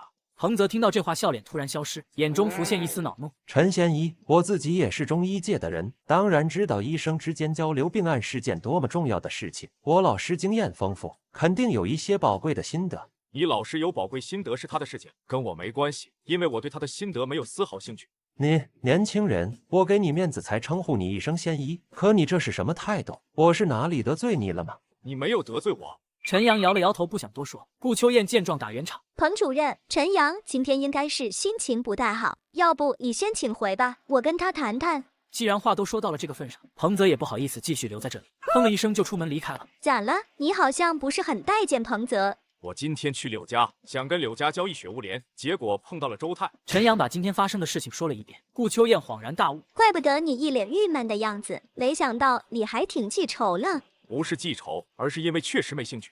陈阳又不想要什么身份地位，不用像其他人那样去巴结周泰。今天你一个人去的柳家？是，好吧，我确实不擅长说谎。其实我是跟沈妙玉一块去的。我就知道，你一进门我就闻到了一股骚味，一猜就知道肯定是跟沈妙玉一起去的。有那么明显吗？陈阳揪住自己的领口闻了闻，没有多大的味道啊。快去洗澡，要是不把身上的骚味洗掉，我就把你赶出去。挺好，那就把我赶出去吧。我还要把你跟沈妙玉厮混的事情告诉诗晴，让诗晴知道你做了对不起她的事情，顺便也把我跟你的事情一块告诉他。陈阳可谓是油盐不进，顾秋燕被气得说不出话。这小子实在太混蛋了，我怎么会摊上一个这样的混蛋？行了，不就是洗澡吗？我洗就是了。陈阳故意逗了顾秋燕一番，等陈阳洗完出来，顾秋燕房门紧闭。这小妞脾气还挺暴，顾叔还说她性格文静，知书达理呢。陈阳也回了自己房间，看着墙壁上面那幅春池烟韵，怎么看怎么别扭。倒不是因为这4个字，而是因为其模仿技巧。他想了想，还是决定把这幅书法作品摘了下来，连纸带框一并扔到了垃圾桶。真不懂他们怎么会喜欢这样的作品，难道是因为我的行草激发出了他们内心的狂野？既然顾秋燕喜欢，陈阳决定送她一个惊喜，也算是报答她2次帮自己解决了炎龙诀的后遗症。陈阳坐在书桌前开始熟练的操作，只一眨眼的功夫，便有4个乌黑大字跃然纸上。去他妈的，是真的去他妈的，而不是春池烟韵，这才符合不羁的精髓。陈阳刚把毛笔放下，突然房门被敲响，顾秋燕的声音响起：“陈阳，你睡了吗？”没有。陈阳把去他妈的放好，起身打开房门，见顾秋燕穿着一身雪白色蕾丝睡裙站在门口。能让我进去说吗？可以，这本来就是你的房子。顾秋燕立刻走了进来，用脚后跟把门关上，并且双手背在身后把房门反锁了。这小妮子要搞什么名堂？陈阳，沈妙玉一个月给你多少钱？她为什么要给我钱？你不是被她包养了呢？包养？卧槽！谁 TM 跟你说我被沈妙玉包养了的？你以后不要再跟沈妙玉来往了，好不好？她给你多少钱，我也可以给你。他的语气居然带着一丝哀求，陈阳当场就愣住了。啥玩意？顾秋燕这意思是她要当个接盘侠吗？难道她喜欢上我了？陈阳盯着顾秋燕的眼睛看了，突然倒抽一口凉气。他猜的没错，顾秋燕就是动心了。你误会了，我没有被沈妙玉包养，跟她只是普通朋友关系。那更好，以后我包养你好不好？你说个价钱。说个价钱？奶奶的，真当我是职业吃软饭的吗？你确定要包养我？你当辅导员1个月多少钱？8000。8000你就想包养我？大学导员月薪8000就想包养我，目的就是怕我被别的女人抢走。当他说出这个想法时，我整个人都懵逼了。8000你就想包养我？我当老师只是兴趣，如果你觉得我工资低了，我可以回公司接我父亲的班。李诗情那边你怎么解释？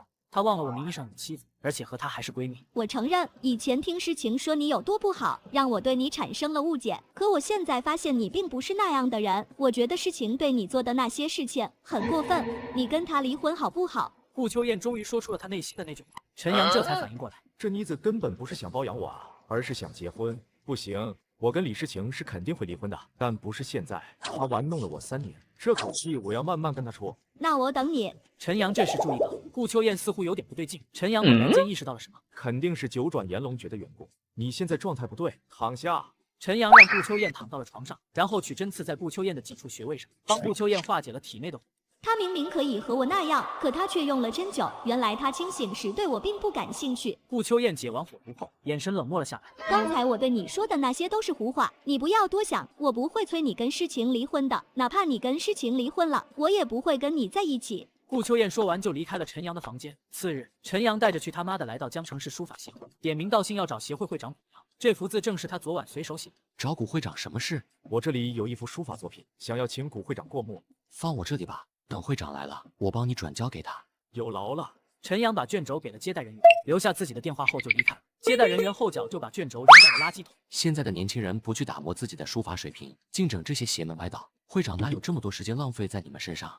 像陈阳这样的年轻人，接待人员见得多了，无非就是想通过这种方式来走捷径。陈阳回去之后就在等书法协会的消息，然而一整天过去都没有人给他打电话。不应该啊，古阳不可能认不出我的风格。陈阳皱起眉头，他跟古阳3年前就有过交集，可以说古阳是为数不多知道杨晨大师真实身份的，所以陈阳才觉得费解。第二天，陈阳又去了一趟书法协会，接待人员正好上厕所去了，陈阳就一个人转了转，突然看见了办公桌下那只垃圾桶，皱着眉头把自己的卷轴从垃圾桶捡起，却发现已经被茶渍浸透，废了。听见身后有脚步声，陈阳转过身问道：“这是怎么回事？”什么怎么回事？我就是把垃圾扔到了垃圾桶而已，再正常不过了。接待人员见被陈阳发现，直接就懒得装了。这上面的系绳还绑着，说明你根本没有打开卷轴，怎么就断定是垃圾？呵呵，凭我的经验以及你的年龄，又是一个以貌取人的傻缺。我要见古阳。陈阳不想跟接待人员磨叽，可惜他没有古阳的联系方式，不然哪用得着在这里浪费时间？你以为你自己是谁啊？我们会长什么身份？你说见就见？当我们会长是公共厕所吗？接待人员撸起袖子准备把陈阳赶出去，可这时忽然一道人影走了进来。会长，你刚才说谁是公共厕所？这名进来的花甲老人正是书法协会会长古阳，他显然听见了接待人员刚才的话。会长您误会了，我没有说您是公共厕所，我说的是他。接待人员用力指了一下陈阳，可令他怎么都没有想到的是，古阳顺着他的手指看见了陈阳，苍老身躯忽然剧烈一震。杨大师，您怎么来了？他3年前就知道了杨晨的身份，第一眼看到杨晨的行草时，简直惊为天人。古会长，好久不见。是，好久不见了。听见陈阳开口说话，古阳开怀大笑。开口说话，看来他已经不傻了。当初那个书法界的天才回来了。古阳激动之下，一个箭步来到接待人员面前，抽了一耳光过去，差点让你小子坏了大事。收拾东西滚蛋吧！教训了一顿接待人员后，古阳把陈阳带到了贵宾室。陈阳说明来意：杨晨大师，您是说想要借助我们书法协会推出一幅新作品？等新作展出的时候，李诗情和顾秋燕，你们就等着看一场大戏吧。李诗情，我会让你体会一下什么叫嫉妒。那杨晨大师您的身份内部保密，能有杨晨大师加盟，我们江城市书法协会蓬荜生辉啊！走，我带你去见见我们书法协会的几位常任理事。此时，书法协会的几位理事正在商议书法展览的事，看见古阳满面春风的带着个年轻人进来，都不由得诧异。会长这是碰着什么好事情了？这位年轻人是谁？各位先别多问，待会你们就知道此人是谁了。古阳故意卖了个关子，随后看向陈阳，见陈阳点头，便为其备好笔墨。会长是想让这个年轻人展示他的书法水平。众人拭目以待，然而陈阳却迟迟没有落笔。他在思索究竟应该写什么，思来想去，最后还是决定写去他妈的。于是大笔一挥，4个潇洒大字跃然纸上。大家以为他要写春池烟雨，可很快他们就发现是去他妈的。你是故意的还是不小心的？你觉得我是故意的还是不小心的？是啊，堂堂杨晨大师，怎么可能会是不小心的？故意写错的。哦，这不叫写错，而叫放荡不羁。别具一格，妙，真的是妙啊！我从来没有见过如此妙的一幅书法作品。坐在角落里的一名老者站了起来，情不自禁给陈阳鼓起了掌，让众人都流露出了惊讶表情。老者正是整个书法协会的泰斗级人物小友，不知老朽说的对不对？前辈真是深知我心呐！他这么做的确是抒发一种不羁的情绪，竟然这么快就被这名老者解析出来了。小友太有才了，老朽王文山愿与小友交个朋友。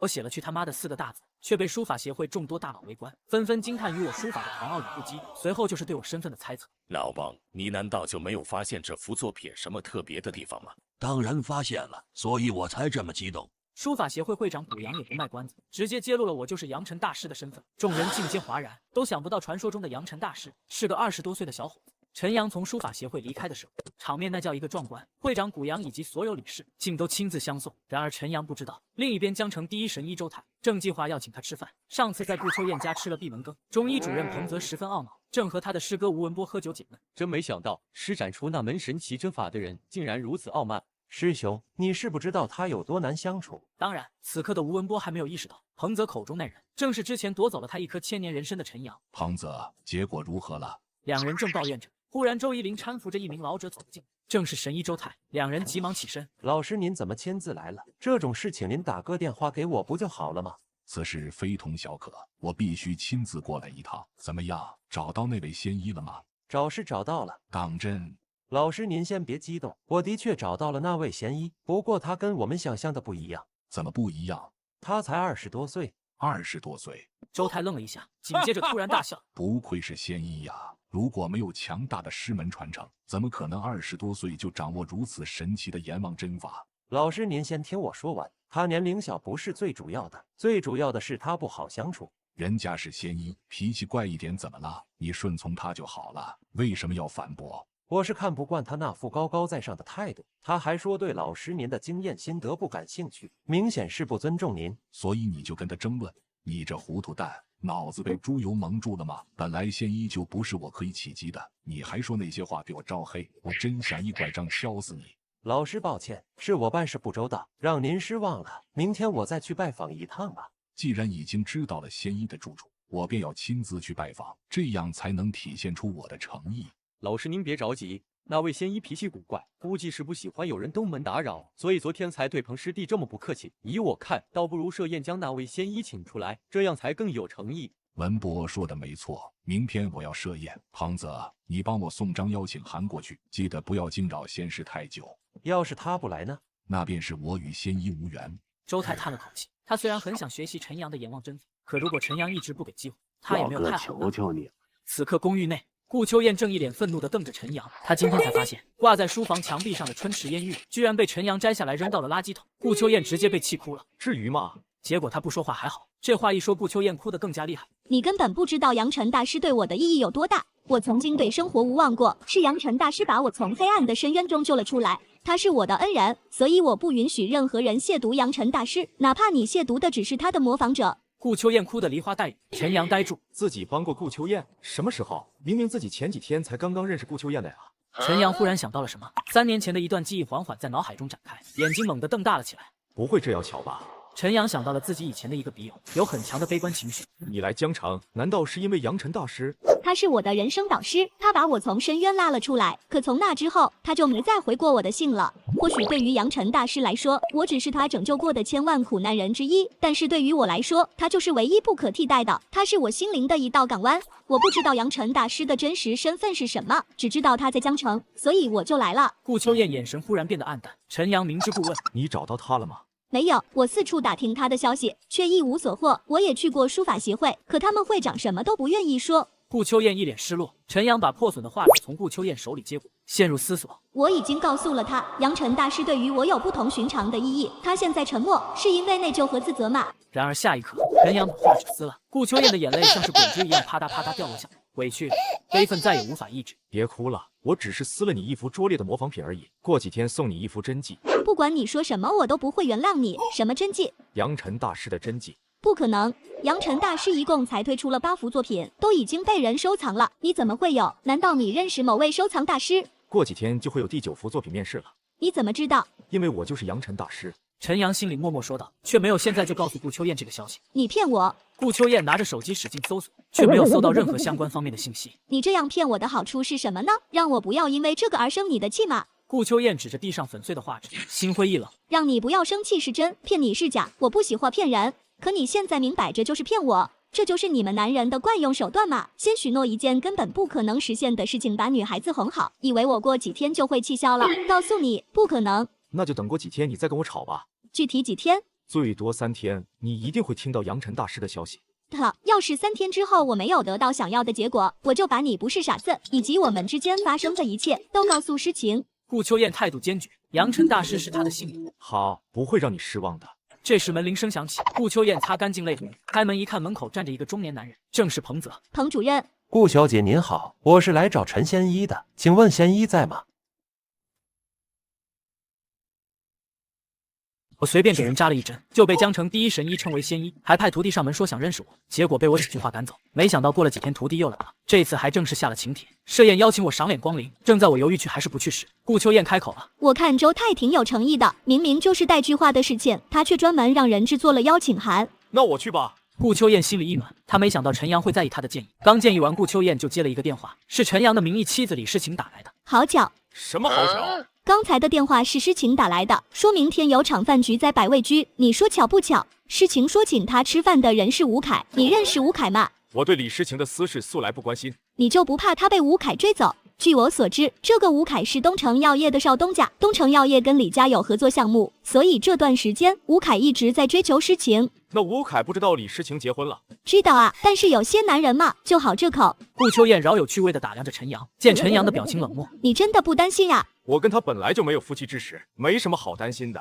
原来陈阳虽然和李诗情是夫妻，但因为陈阳3年前服用了怪老头给的药丸，痴傻3年，就被李诗情虐待了3年。他们不仅没有感情，也没有夫妻之实。陈阳现在住在顾秋燕家，就是李诗情把陈阳借给顾秋燕当狗使唤的。结果陈阳吸收了药丸，恢复了正常，成了药王体质，还拿下了顾秋燕。所以陈阳听说有人追李诗情，他才会显得毫不在乎。其实你也不用太难过，诗情没有接受吴凯的追求，这次吴凯请他吃饭是以谈合作的名义，诗情觉得不放心，所以打电话让我陪他。你也不用一直试探我，我跟李诗情真的没什么感情，还不用太难过呢，我难过个鸡毛。顾秋燕见心思被拆穿，脸一红，那就祈祷你们明天不要碰上吧。为什么不呢？要是碰见了，你不就露馅了吗？呵呵，碰上了才有意思。转眼来到第2天，百味居，顾秋燕在大堂跟李诗情会合。李诗情一袭淡雅长裙，依旧是那么的清冷，她安静地站在那里，就是一道美丽的风景线。看见顾秋燕，李诗情高兴地上前迎接，可是看到顾秋燕身后的陈阳时，眉头却猛地一皱。你怎么把这傻子带来了？我也不知道他咋回事，这次非要跟着我出门，让他待在家里都不肯。等会让他在门口站着，不要进包间煞了风景。此时除了顾秋燕，没有其他人知道陈阳已经康复，而且还成了药王体，一身医术巫妙绝伦，更是身怀9转炎龙诀，已然是一名高阶武者。多好的乐子，为什么不让他进包间？吴凯突然笑着走了过来，一身笔挺西装，风神俊朗。他走到陈阳面前，主动伸手：“你就是诗情的那个傻子老公吧？久仰大名，幸会幸会。”陈阳一言不发地看着他，吴凯很自然地收手回去。果然是个傻子。李诗情闻言有些不悦，她可以说陈阳是傻子，她的闺蜜也可以说陈阳是傻子，但是吴凯不可以，打狗还要看主人嘛。李诗情正要说什么，一旁的顾秋燕却先开口了：“你嘴巴给我放尊重点。”这位是我闺蜜顾秋燕。闺蜜又是一个美女，看来今晚可以加餐了。原来是顾大美女，我叫吴凯，很高兴认识你。顾秋燕没有理会，吴凯脸皮抽搐了几下，哈哈哈，不愧是诗情的闺蜜，真有个性。不是我有个性，是你太没素质了，你凭什么骂陈阳是傻子？顾秋燕这话一出，吴凯顿时表情古怪，看了看顾秋燕，又看了看李诗情。你们到底谁是他老婆？李诗情也狐疑地看着顾秋燕。顾秋燕本来在气头上，被吴凯这么一说，顿时有些心虚。虽然诗情是陈阳的妻子，但今天陈阳是我带过来的，我就要负责。名义上的妻子而已，我可没有承认。哈哈哈，要不我们还是到包间里面去说吧。今天我订的皇后厅、帝王厅被我爷爷他们订了。吴老今天也在百味居。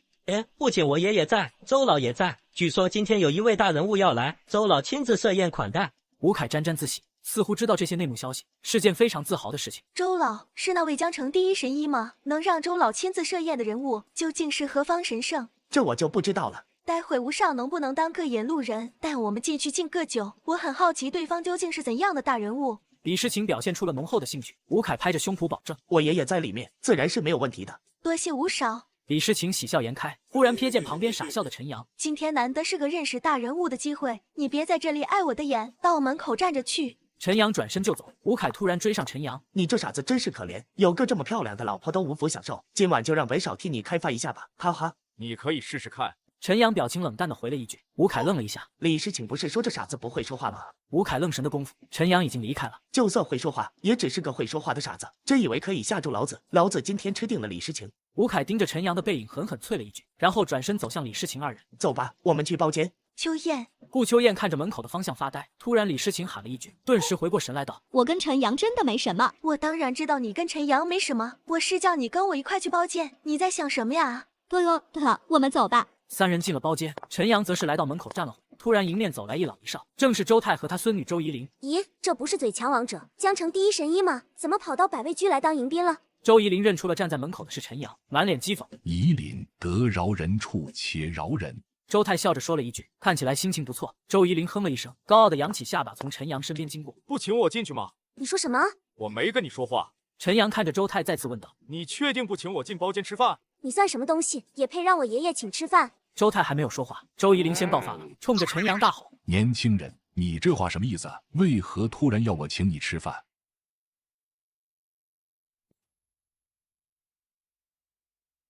沈毅为了认识我请我吃饭，却在饭店门口拦着不让我进，而且他孙女还骂我是神经病。然而他们并不知道，我就是他们要宴请的仙医。这人莫名其妙的，爷爷我们走，不要搭理他。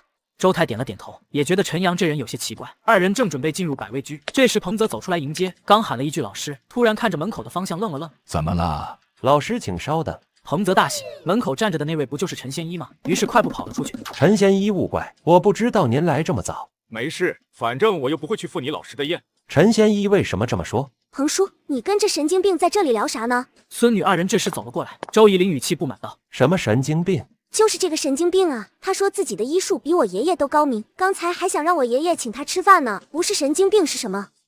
老师，其实这位陈先生就是那位仙医。你说什么？不可能！你看他这个样子，哪里有半点像仙医？我看是骗子还差不多。彭叔，你是不是被他骗了？你此话当真？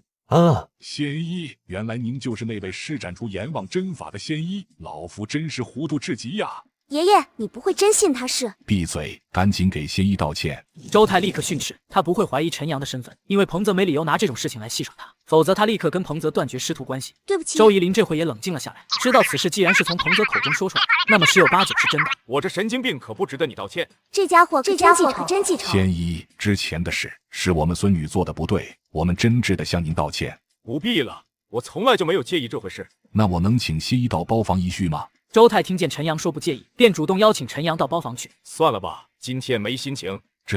周太顿时愁容满面，这还是很介意啊。老师，这时吴文波也从百味居走了出来，见老师一脸愁容，而对面站着的青年正是当初抢了他一颗人参的陈阳。难道是这小混蛋惹老师不高兴了？吴文波本来就恨着陈阳，于是飞快冲到了陈阳面前。混账东西，不要以为有沈妙玉那只狐狸精给你撑腰，你就能肆无忌惮，知不知道你眼前这位是什么人物？吴文波气势汹汹，陈阳却是看向周太。你养的狗？周太脸色黑了下来。吴文波以为是陈阳这句话惹老师不高兴了。没教养的东西，谁教你这么说话的？吴文波话音刚落，脸上突然火辣辣的，而扇巴掌的人竟然是他的老师周太。老师，您打我干什么？打的就是你这混账东西！周太胡子都差点气红了。彭泽赶紧走到吴文波旁边，小声解释了一番。吴文波顿时两眼瞪圆，他就是仙医。吴文波震惊了片刻，狠狠咽了下口水。这么说来的话，上次在私立医院，他并非歪打正着就活了顾全，而是因为其确有这个本事。吴文波立马意识到了事情严重性，于是赶忙弯下腰道歉。谁的道歉我都可以接受，唯独你不行。为什么？周太也看出了陈阳对吴文波的厌恶态度，绝对不是方才的冒犯那么简单。逆徒，你究竟如何惹到了仙医？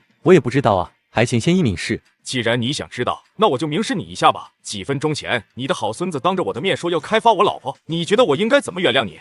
陈阳似笑非笑，吴文波如遭雷击。什么？吴凯那个小畜生，当真说过这样的话？你觉得我会拿这种事情跟你开玩笑吗？陈阳说完就走了。吴文波暴跳如雷，怪不得那小畜生也说要在百味居宴请他人呢，原来竟是打的这个主意。如此说来，坏了这场宴席的人是你孙子。周太黑着脸说了一句。吴文波心间猛地一颤，老师息怒，我这就去把那小畜生的腿打断。好，我亲自盯着，你要是不打断他的腿，我就把你的腿打断。此刻的皇后厅，吴凯正在想方设法给两位美女灌酒，只是两人都有很强的戒备心。吴凯立即换了套路。诗情，你刚才不是说想要我当引路人，带你去认识帝王厅的大人物吗？我现在就带你过去看看。当真？李诗情美眸一亮，果然来了兴致。谢谢吴少。小事一桩，但我就是不知道那位大人物到场没有。如果没有的话，带你见见我爷爷和周老也好。有机会结识到两位中医界的泰斗前辈，是我的荣幸。李诗情很是天真的想到，一旁的顾秋燕却推辞：“我就不去了。”为什么？你是生一场的人，需要多认识一些大人物，我又不用，我只是一个大学老师。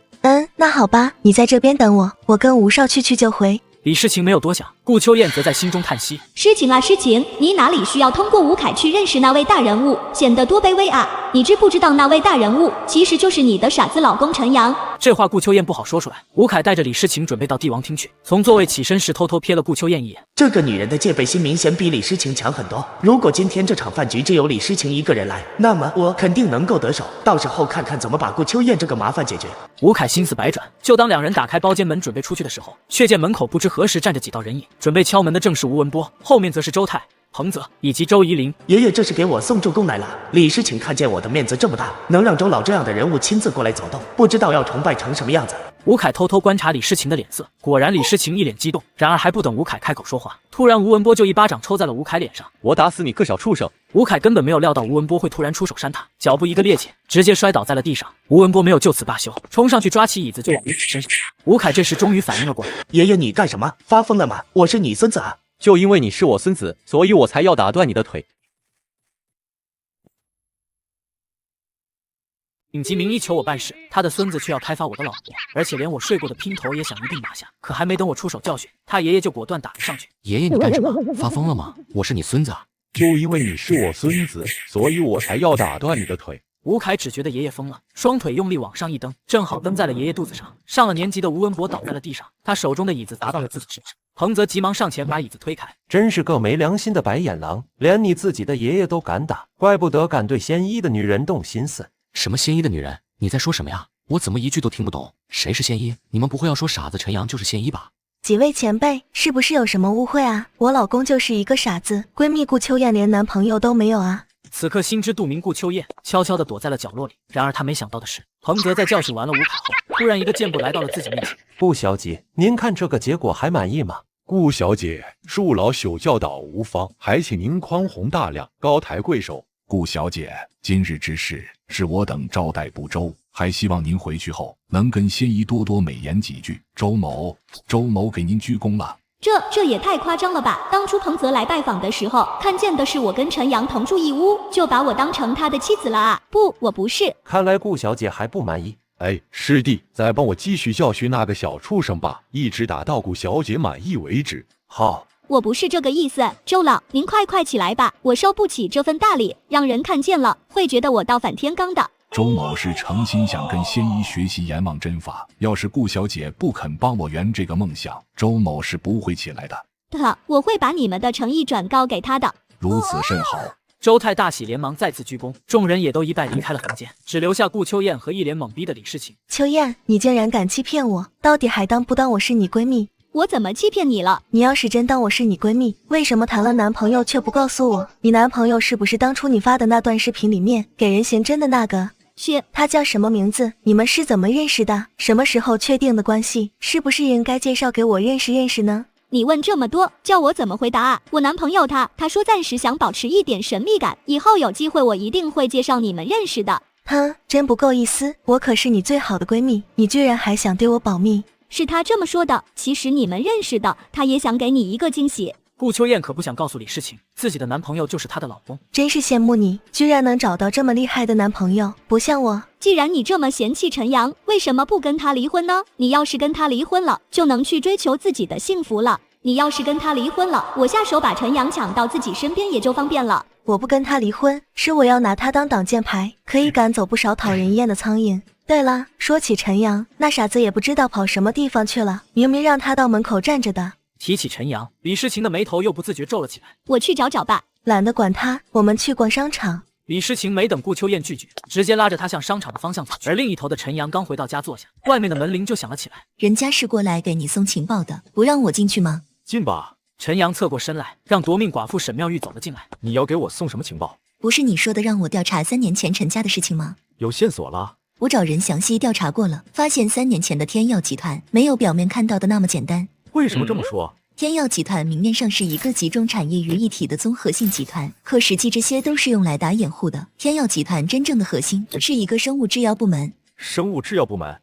这本来是没什么的，可奇怪的地方就在于，天耀集团解体后，其名下的各大产业都有人争夺，却唯独生物制药这一块没有人敢碰。这么核心的一处产业，却没有人敢接手，必定有其不可告人的秘密。还有呢？暂时就知道这么多了。对了，当时天耀集团还在的时候，负责生物制药这块的是一个叫贾东的人。你爸妈出事后不久，他就失踪了。我明白了，接着帮我调查吧，调查出来越多信息越好，将来我肯定不会让你白付出的。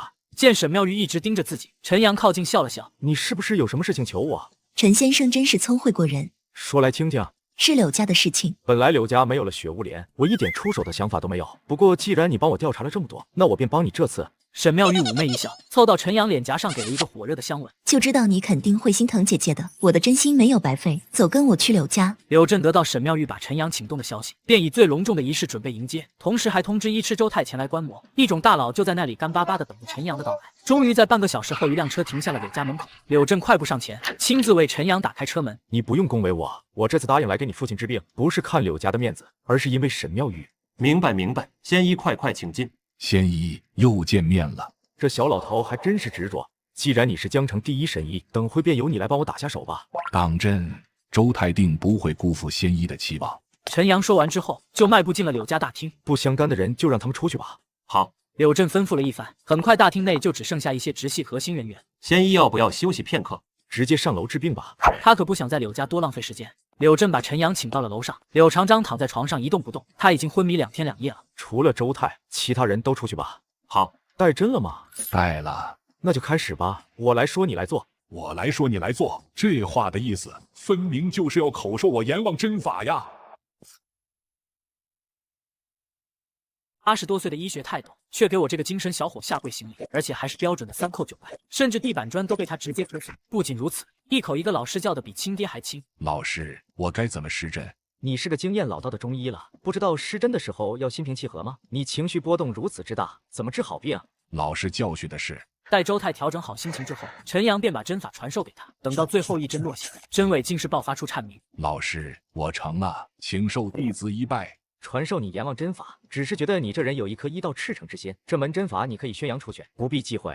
弟子谨遵老师教诲。你这小老头，世人都说你是一痴，我看你是固执还差不多。多谢老师夸奖。阎王针法的治疗时间是15分钟，周泰时刻关注着表针。很快15分钟到了，可针全拔了下来，病人还没有苏醒的迹象。老师，这是为何？因为他并非单纯患病。并非单纯患病，老师此话何意？陈阳没有回答，走到床头位置，巴掌贴在柳长章额头上，一股火属性能量缓缓注入了进去。阎王在前，区区小鬼也敢逞凶作恶。陈阳冷笑一声，抬手猛地抽上一巴掌，柳长章开始发出小孩哭声。老师，这是什么情况？我从医这么多年，还是第一次碰到这么诡异的症状。诡异嘛，诡异就对了。有些东西不是医学能够解释的，不要有太大好奇心，否则你的世界观会出问题。弟子明白。两人正说着，柳长章便苏醒了过来。陈阳拒绝了柳震的款待，走到路边随手上了一个出租车。陈阳，你个混蛋，死哪里去了？为什么不接电话？你是不是跟沈妙玉那只狐狸精在一起？3分钟内给我回电话，不然我就生气了。陈阳，你搭理我一下好不好？这傻妞！突然，司机大哥吼了一嗓子，车身疯狂扭动，朝着马路牙子冲。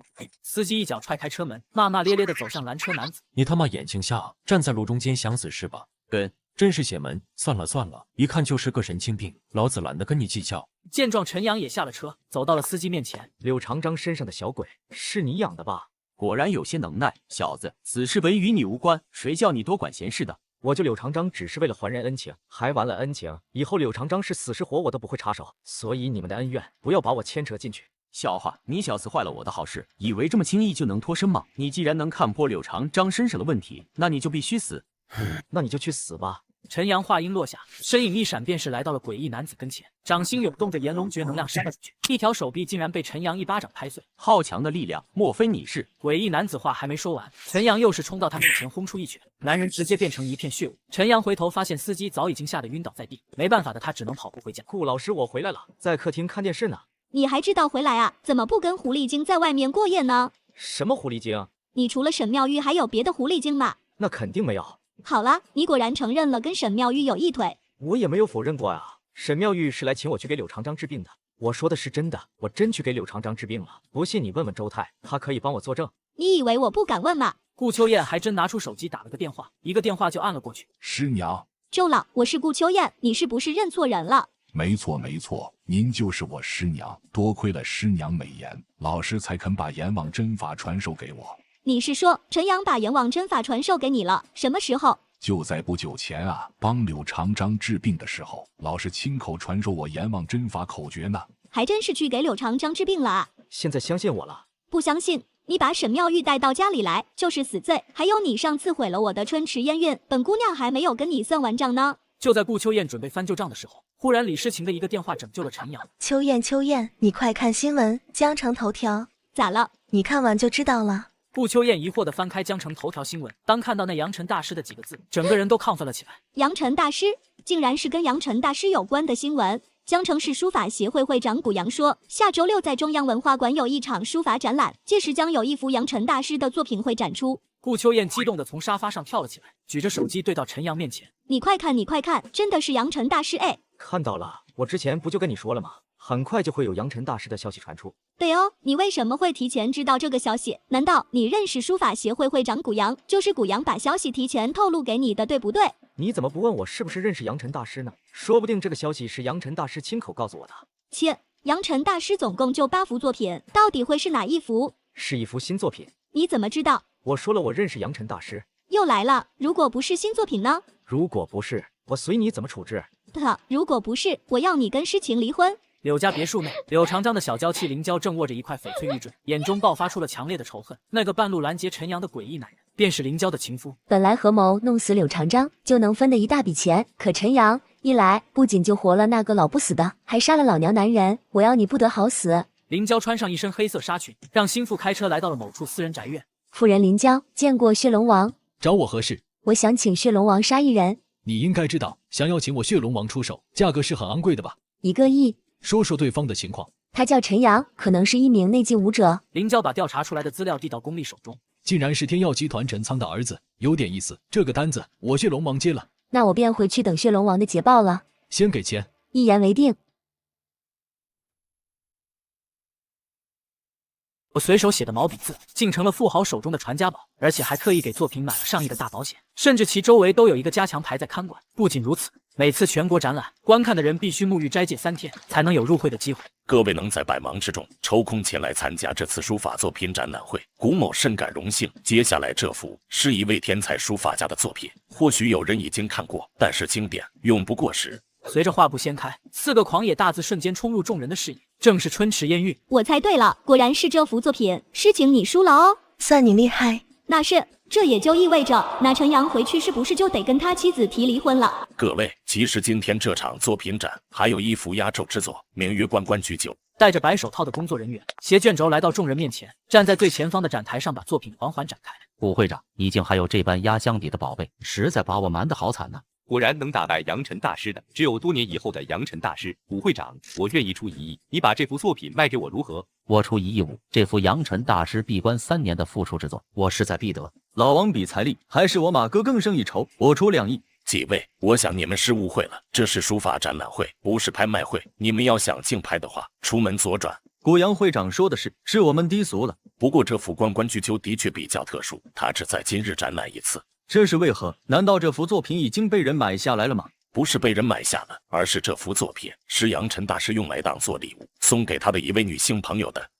古会长能否告知我们，究竟是何人有如此福气，竟能得到杨晨大师的新作相赠？对呀，那位女士可在现场？在。一时间，所有人都在左顾右盼，尤其是在那些女性身上。秋燕，你听到没有？杨晨大师说要把这幅作品送人，而且那个女孩就在现场，到底是谁呀？真的羡慕死我了。陈阳竟然又猜对了，他到底是怎么做到的？是巧合吗？诗晴，你刚才说什么来着？不是吧，顾大美女，刚才古会长公布了一件这么轰动的事情，你居然走神？你不是杨晨大师的骨灰级粉丝吗？我不是走神，是这个消息太震撼了，我一时间心情难以平复。你也知道我是杨晨大师的骨灰级粉丝，所以刚才古杨会长说了那件事后，我就在臆想，如果那个女孩是我该有多好啊！切，真是痴人说梦。你说谁痴人说梦？说的就是你们。怎么了？你们难道不是在痴人说梦吗？你觉得我们不可能得到杨晨大师的宠幸是吗？没错，我就是这么认为的。你觉得我们长得不好看？杨晨大师不是那种低俗男人，你们长得好看也不一定就能得到杨晨大师的宠幸。所以杨晨大师不喜欢美女，喜欢你们这种精神小妹。精神小妹怎么了？我们追求的就是自由自在，这不正跟杨晨大师的不羁风格相似吗？行了，诗晴，她们就是一些小女孩子，你干嘛跟她们吵呢？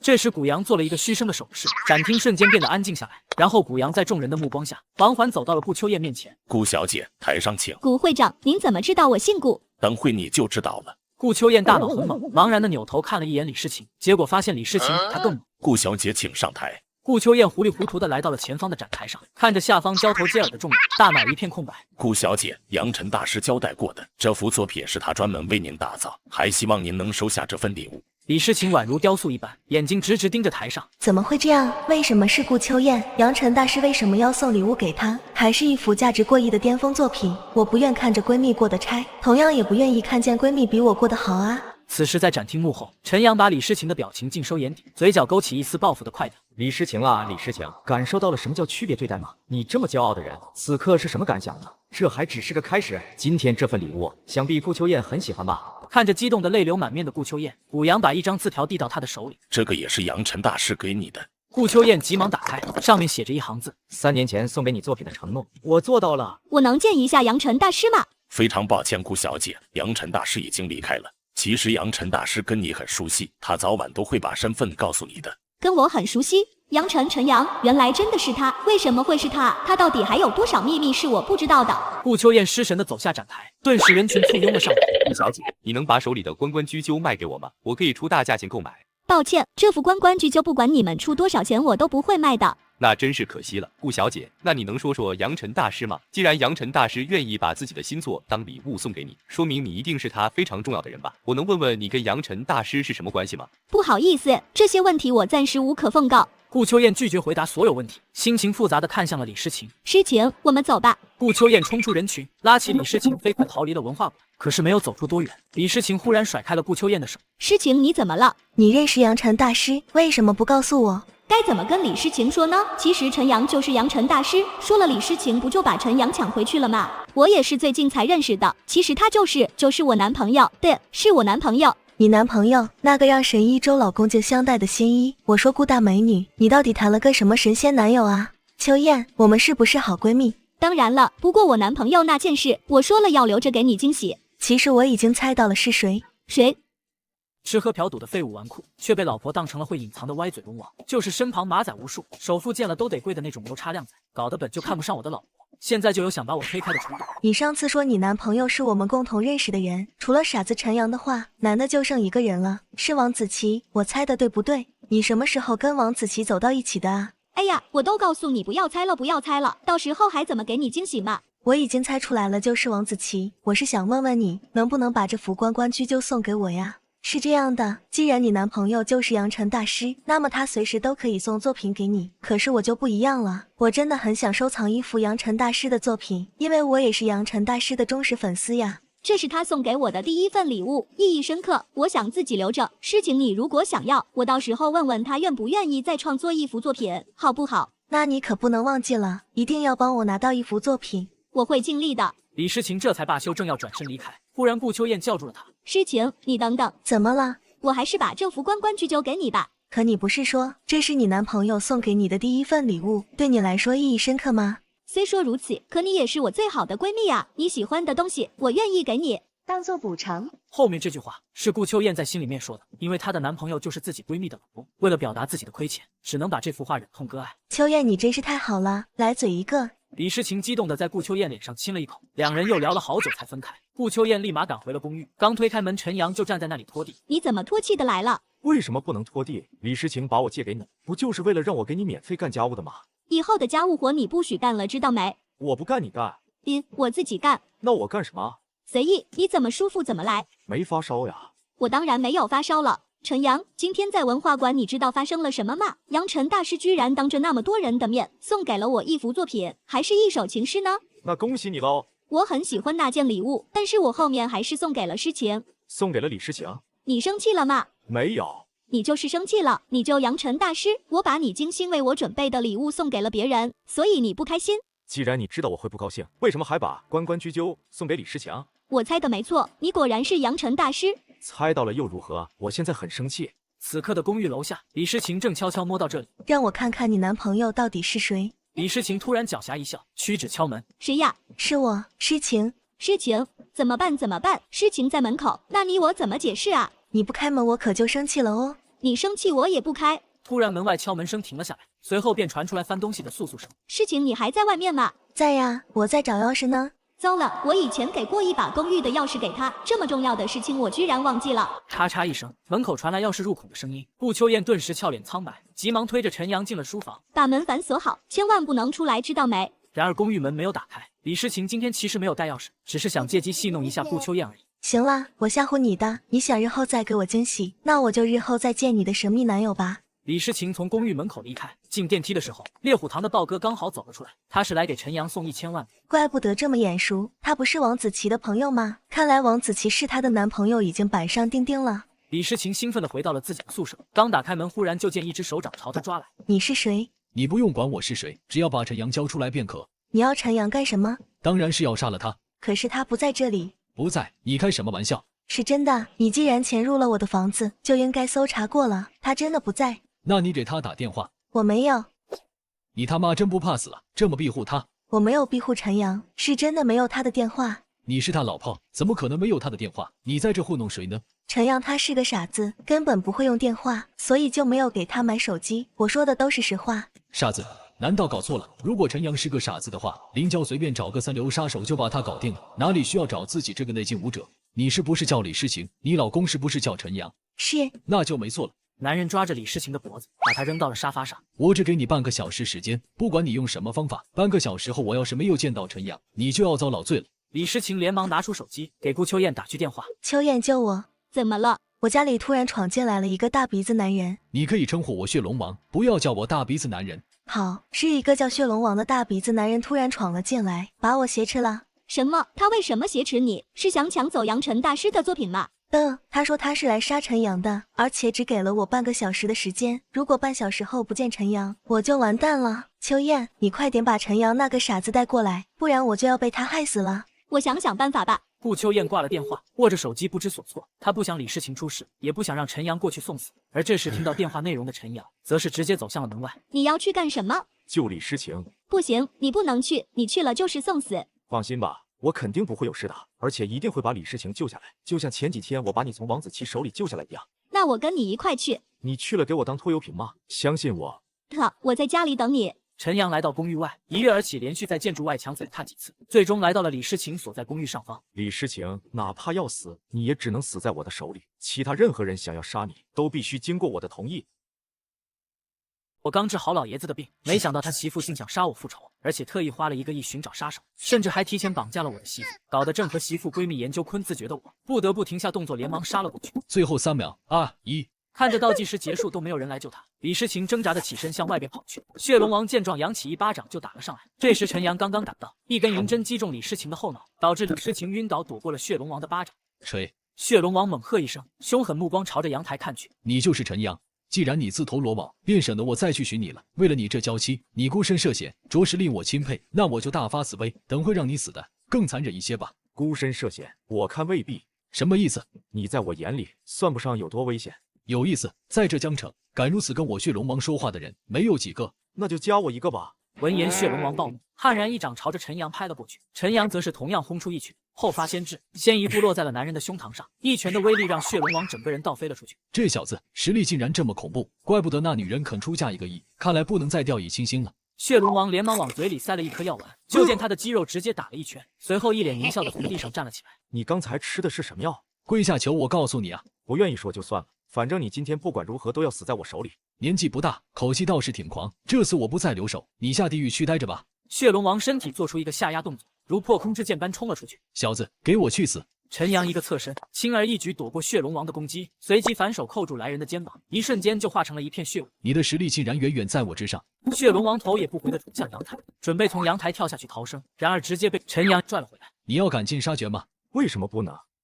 你不能杀我，你杀了我就是捅了江城的天。你越是这么说，我就越好奇了，倒要看看杀了你，江城的天是不是真的会塌。你听说过于沧海吗？他是我师父，他是一名武道宗师，同时也是药王谷弟子。你杀了我，我师父肯定不会放过你的。武道宗师？陈阳皱了皱眉，脚步突然停了下来。宗师到底是一个什么样的存在？我现在的实力属于哪一个层次？没错，我师父是武道宗师，而且脾气不好。你若是杀了我，他老人家定会以你满门。所以你现在是威胁我了？陈阳突然摊开手掌，掌心之上浮现一团火焰。你不威胁我还好，你越是威胁，我就越好奇你口中的武道宗师究竟有多大能耐。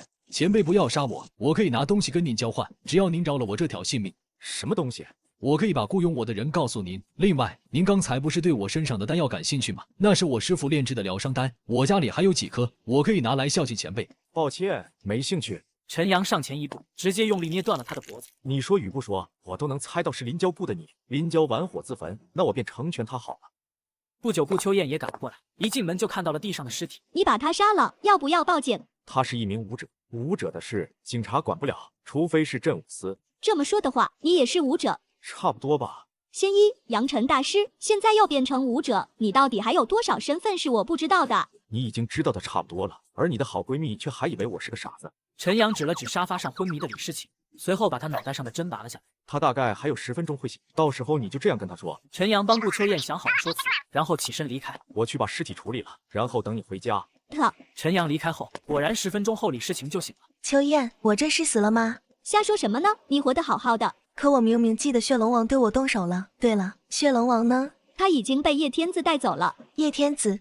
我冲进来的时候，正好看见血龙王被一个押走了。那人告诉我，他叫叶天子，是正武司的人。这么说来，我真是运气好，在那么关键的时刻被叶天子救下了。这叫吉人自有天相。对了，陈阳呢？我不是让你把陈阳带过来吗？结果你电话也打不通，我还以为你不顾我的死活了呢。怎么会？我是准备带着陈阳过来，可出门后他就不知道跑哪里去了。我找了2圈没找到，怕耽误了事，就自己先赶过来了。哼，这傻子现在是越来越不听话了。你是不是最近都没有打他啊？这种人就要每天打，不然管不住他。我有在打的，这次差点被那傻子害死了，也不知道他怎么招惹到的血龙王。这个叶天子跟我说了，血龙王这人脑子有问题，或许是以前陈阳不知道怎么得罪了他，他就一直记恨到现在。是吗？当然，这些都是陈阳教我这么说的。李诗情抓着顾秋燕的手，眼泪大颗大颗的落了下。秋燕，今晚你就在这里陪我好不好？随后，顾秋燕躲到角落里，把不回去了的消息发给了陈阳。而此刻，另一头的林娇正给血龙王打电话确认陈阳的死讯。血龙王，事情顺利吗？打开窗户。林娇刚一脸猛地打开窗户，一道人影就闯了进来，而且陈阳随手一巴掌将林娇抽飞。是你，血龙王的手机怎么会在你手里？你觉得呢？不可能，陈阳，你别杀我，不如这样，我们2个合作，等我把柳家的资产全部弄到手，我分给你1半，怎么样？我既然有实力杀了血龙王，你觉得我会缺钱？林娇气得咬牙切齿，突然转身朝着门外冲去。救命！一道巨大的雷声贯穿了整个房间，而林娇也被陈阳的火焰吞噬。怎么回事？柳震等人听见动静，冲进房间一看，林娇已经变成了一具焦尸。老天开眼，居然劈进来一道雷电，把林娇劈死了，也算是为柳家除了一件恶事，否则那老不死的就把遗产给这个女的了。娇娇，最后的赶到的柳长章见到这一幕，一时难以接受，2腿一蹬，捂着心脏倒了下去。我把柳家主母活活烧死，参加葬礼的却个个身穿红衣，而且年轻的又是梦里，甚至还请了吹喜乐的班子助阵，吹得越响赏钱越高。老天开眼，这林娇终于死了。是啊，神仙这也算是为咱们家除了一件恶事。刚才老爷子闹着要立遗嘱把柳家交给林娇，这回省事了，喜乐别停，赶紧吹起来。就在柳震给指挥乐队的同时，楼上的医生连滚带爬的跑了下来。不好了，家主，老爷子咽气了。双喜临门啊，来人，挑选良辰吉日，给老爷子出殡。而这一切罪魁祸首的陈阳，此刻正悠闲地躺在床上休息，他才注意到顾秋燕发来的信息。好的。秋燕，你的手机亮了。顾秋燕正在睡前洗漱，手机放在床上，屏幕亮起的时候，正好被李诗情看见。陈阳，是我那个傻子老公陈阳吗？怎么了？刚才在洗脸，没有听见你说什么。有人给你发信息了。谁呀？陈阳。你会不会是看错了？我之前是给陈阳买过手机，但他根本不会用，怎么可能给我发信息？我看得清清楚楚。我就说你最近这么奇怪，肯定有事情瞒着我，是不是跟陈阳有关？没有。那你把手机打开，我要看信息。不是我不给你看，而是有些消息是我跟我男朋友的，不太合适。我只看陈阳那条。顾秋燕骑虎难下，只能硬着头皮打开了手机，果然有一条信息显示，备注正是陈阳。果然是陈阳，我就说我没有看错吧？快点开看看他发的什么。这么快就要摊牌了吗？原来顾秋燕的男朋友就是自己闺蜜的老公，被蒙在鼓里的李诗情还压根不知道。顾秋燕紧张到手心都在出汗，但只能强装镇定点开，上面只有一句好的。还好之前的聊天内容都让我删了。好的，他干嘛给你发一个好的？你们之前的聊天记录呢？这我也不清楚啊，可能是发错了吧。而且这个陈阳是谁我都不知道，肯定就是一个跟你老公同名同姓的人。哪有这么巧？你打个电话过去试试。在李诗情审讯的目光中，顾秋燕硬着头皮把电话打了出去。喂，你好，我是顾秋燕，刚才看你给我发了条信息，请问你是发错了吗？陈阳瞬间明白了对面的意思，连忙战术性的轻咳2声。我看看，我本来是想回复我的一个客户，不小心发到您哪里去了？一点就通，这智商，谁敢说陈阳是傻子？顾秋燕挂了电话，装出一副被冤枉的委屈模样。是我不好啦，你就原谅我这次好不好？下次绝对不敢了。再有下次，我绝不原谅你。顾秋燕也长了个心眼，直接把备注成老公。而刚挂了电话的陈阳就被沈妙玉喊了过去，两人勾肩搭背的走进了餐厅。我们在等一个人。谁？我侄女。沈妙玉今天这顿饭，该不会就是要当和事佬，让沈莹来道歉吧？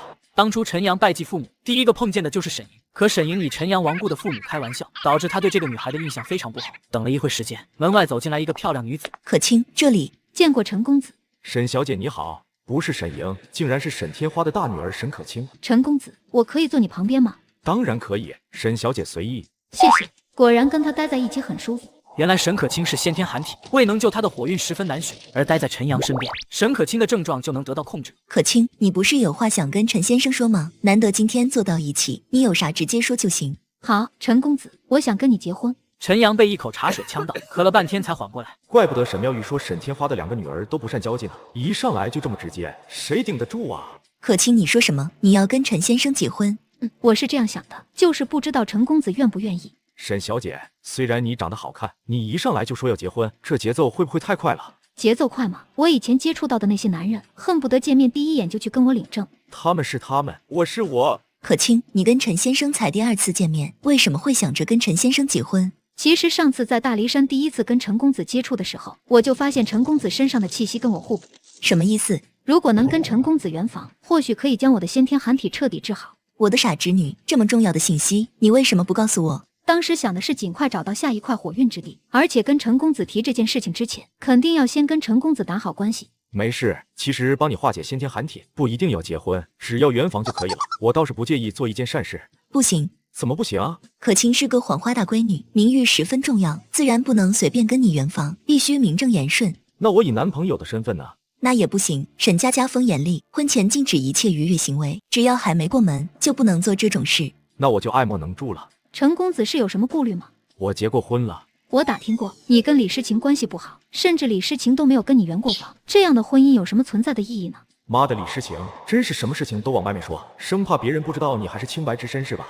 陈公子，只要你同意跟李诗情离婚，我立马携沈家办成资产为嫁妆，嫁入你陈家。你开的条件很诱人，不过我暂时不会考虑。陈公子，可卿，给陈先生一点时间考虑吧。沈妙玉怕沈可卿逼太紧，会引起陈阳的反感，只能站起来敬酒，当起了和事佬。可卿，你是不是只要待在陈先生身边，先天寒体就不会这么难受？是的，陈公子身上的气息比大梨山的火运都要更加强大，只要待在陈公子身边，我就不难受。这简单啊，以后你就待在陈先生身边呗。可陈公子刚才说了，不愿与我。傻丫头，谁说待在他身边就必须结婚？你可以拜他为师吧。不，我觉得你最好是给他当侍女。刚见过一面的绝世美女，却主动跪求倒贴跟我结婚，而且自掏腰包拿出上亿嫁妆，甚至民政局都给搬了过来。不仅如此，只要我一点头，立马就会盖章领证送入洞房。我不会跟你结婚，我已经有妻子了。沈可卿见状直接跪了下来，连忙双手作揖。那就请陈公子收我当侍女。你确定要给我当侍女？确定，我会尽听主人吩咐。那行吧，我今天就收了你这一个侍女。你每天需要跟我待在一起多少时间？按照最少来算。最少也得1个小时，不然压制不住我的先天寒体。好，原来沈可卿是先天寒体，而待在陈阳身边，他的症状就能得到控制。为了活命，他只能出此下策和陈阳结婚。于是便出现了开头的一幕。可陈阳早已经结婚，沈可卿只能以侍女的身份待在他的身旁。见到自己的命还有救，连忙道谢离开的饭店。饭馆里面就剩下了陈阳和沈妙玉2个人。陈先生，上次我不是从柳家弄来了一个项目吗？现在需要寻找合作商，你有什么可以推荐的吗？如果一定要我推荐的话，那就李家吧，而且是以李诗情个人的名义。我还以为你会推荐顾家呢。到时候你就告诉李诗情，是叶天子送给他的礼物。叶天子，原来陈先生竟是打的这个主意，实在是高明。我打的什么主意？李诗情以及李家如此对你，你绝不可能真心要帮李家。你以叶天子的身份向李诗情示好，若是李诗情有朝一日倾心叶天子，却不知这位叶天子正是她无比嫌弃的老公，那该会是何等有趣的场面呢？我相信沈姐一定知道怎么做。我办事，你放心。沈妙玉比了一个 OK 的手势，随后立刻去了李诗情的公司。总裁，沈妙玉来了。沈妙玉，她来干什么？让她进来吧。秘书带着沈妙玉来到了总裁办，2人刚见面就互相打量。这就是江城大名鼎鼎的夺命寡妇沈妙玉，果然是个妖媚无双的女人。我说，李总裁跟我是第1次见面吧？怎么这么看我？以前在商业聚会上远远见过1次，不过在这种场合确实是第1次。沈小姐有何贵干？我是来跟李总裁谈合作的。你要跟我谈合作？当真？当然是真的，这是项目合作书，你可以先看一下再给我答复。青田区旅游开发项目，这不是柳家的项目吗？我跟柳先生谈了很多次都没有成功，怎么这个项目到了沈小姐手里？以前是柳家的项目，现在变成我们沈家的了。你不信的话，可以看看转让协议，上面有柳镇的签字。多谢沈小姐信任，我们一定不会让你失望的。不过，我能问问沈小姐跟我们公司合作的原因吗？正常来说，这个项目沈家是不可能跟你合作，但这是叶天子送给你的礼物，我也没什么好说的。叶天子是真武司那个叶天子吗？没错，这个身份的设定起点挺高啊，居然敢碰此正五司。6，叶天子为什么要送这么贵重的礼物给我呢？这我便不知了。叶天子说了，时机到了，他自然会来跟你见面。李诗情却没有多想，满脑子都是沈妙玉送来的这份项目合作书，下意识的就要抬笔签字。沈妙玉连忙拦了下来。李总裁先别急着签字，这里有一份文件，你可以仔细看一下。沈妙玉从文件中抽出一张，上面赫然写着协议书几个字。离婚协议书。这也是叶天子的意思，他把这个礼物送给你，前提是你签下这份离婚协议。这当然是沈妙玉自作主张的行为，她想给侄女沈可卿铺路。叶天子为什么想让我跟陈阳离婚？这还不能理解吗？肯定是叶天子对你有意，希望你恢复单身状态，这样他就有机会接近你了。毕竟人家是正五司的人，要脸，不可能追求一个有妇之夫吧？可我连叶天子长什么样都不知道，他为什么要追求我？窈窕淑女，君子好逑。成年人往往就是一见钟情。我可以给你透露一个信息，叶天子长得很帅。是吗？我想考虑考虑。李总裁，你家那个陈阳是众人皆知的傻子，你既然嫌弃他，为什么不肯离婚呢？夫妻3年，总归是有感情的，我需要好好考虑一下。那这样吧，我给你1周的时间考虑，如果1周后你不能给我答复，那这个项目我就只能跟其他人合作了。好，1周后我肯定会给沈小姐答案，我相信你会做出正确的选择。沈妙玉笑眯眯地眨了眨眼睛，拿起合同转身就走了出去。李诗情见状，连忙跟母亲王慧兰打电话，把这件事情直接说了一遍。离？为什么不离？我早就想让你跟陈阳离婚了，现在这么好的机会，你要是多犹豫1秒，我都不认你这个女儿。好吧，我再想想。挂完王慧兰的电话，李诗情又给顾秋燕打了过去。秋燕你在哪？学校呗，我还能在哪里？今晚你继续来我家陪我好不好？我还是有点害怕。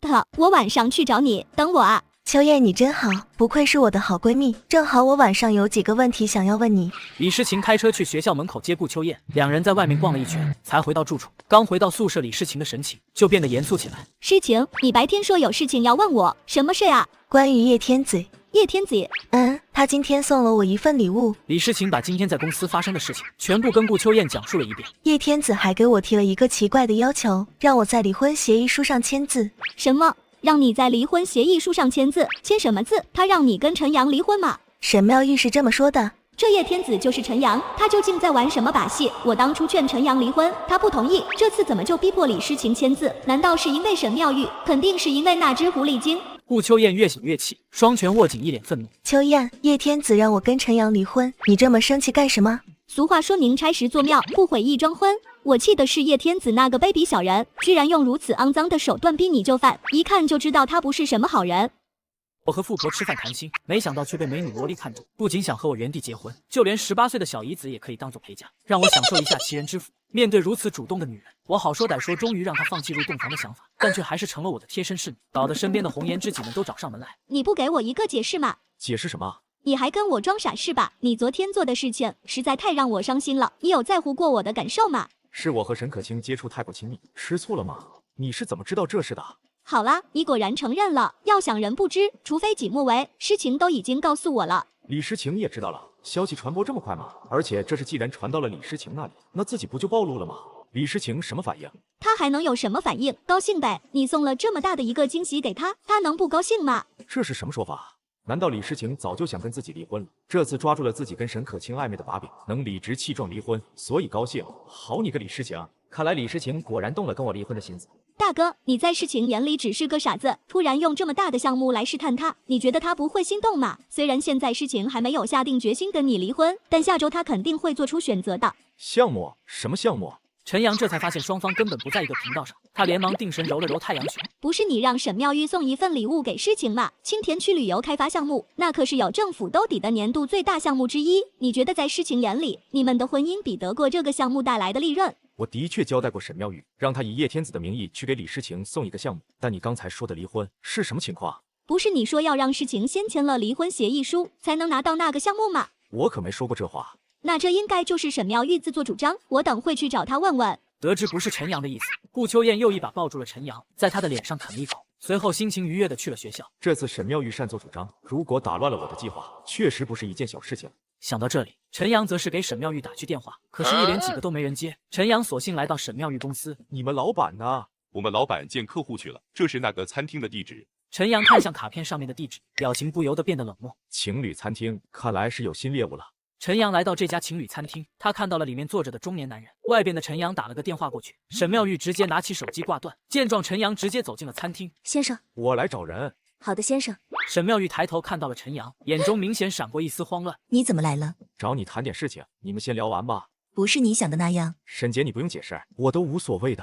沈妙玉对面的男人打量着陈阳，随后笑着起身。你好，我叫蒋天生。陈阳，很有个性的年轻人。我刚才的提议，希望你能好好考虑。这段时间我会住在江城，你可以随时来找我。告辞。蒋天生说完便离开餐厅。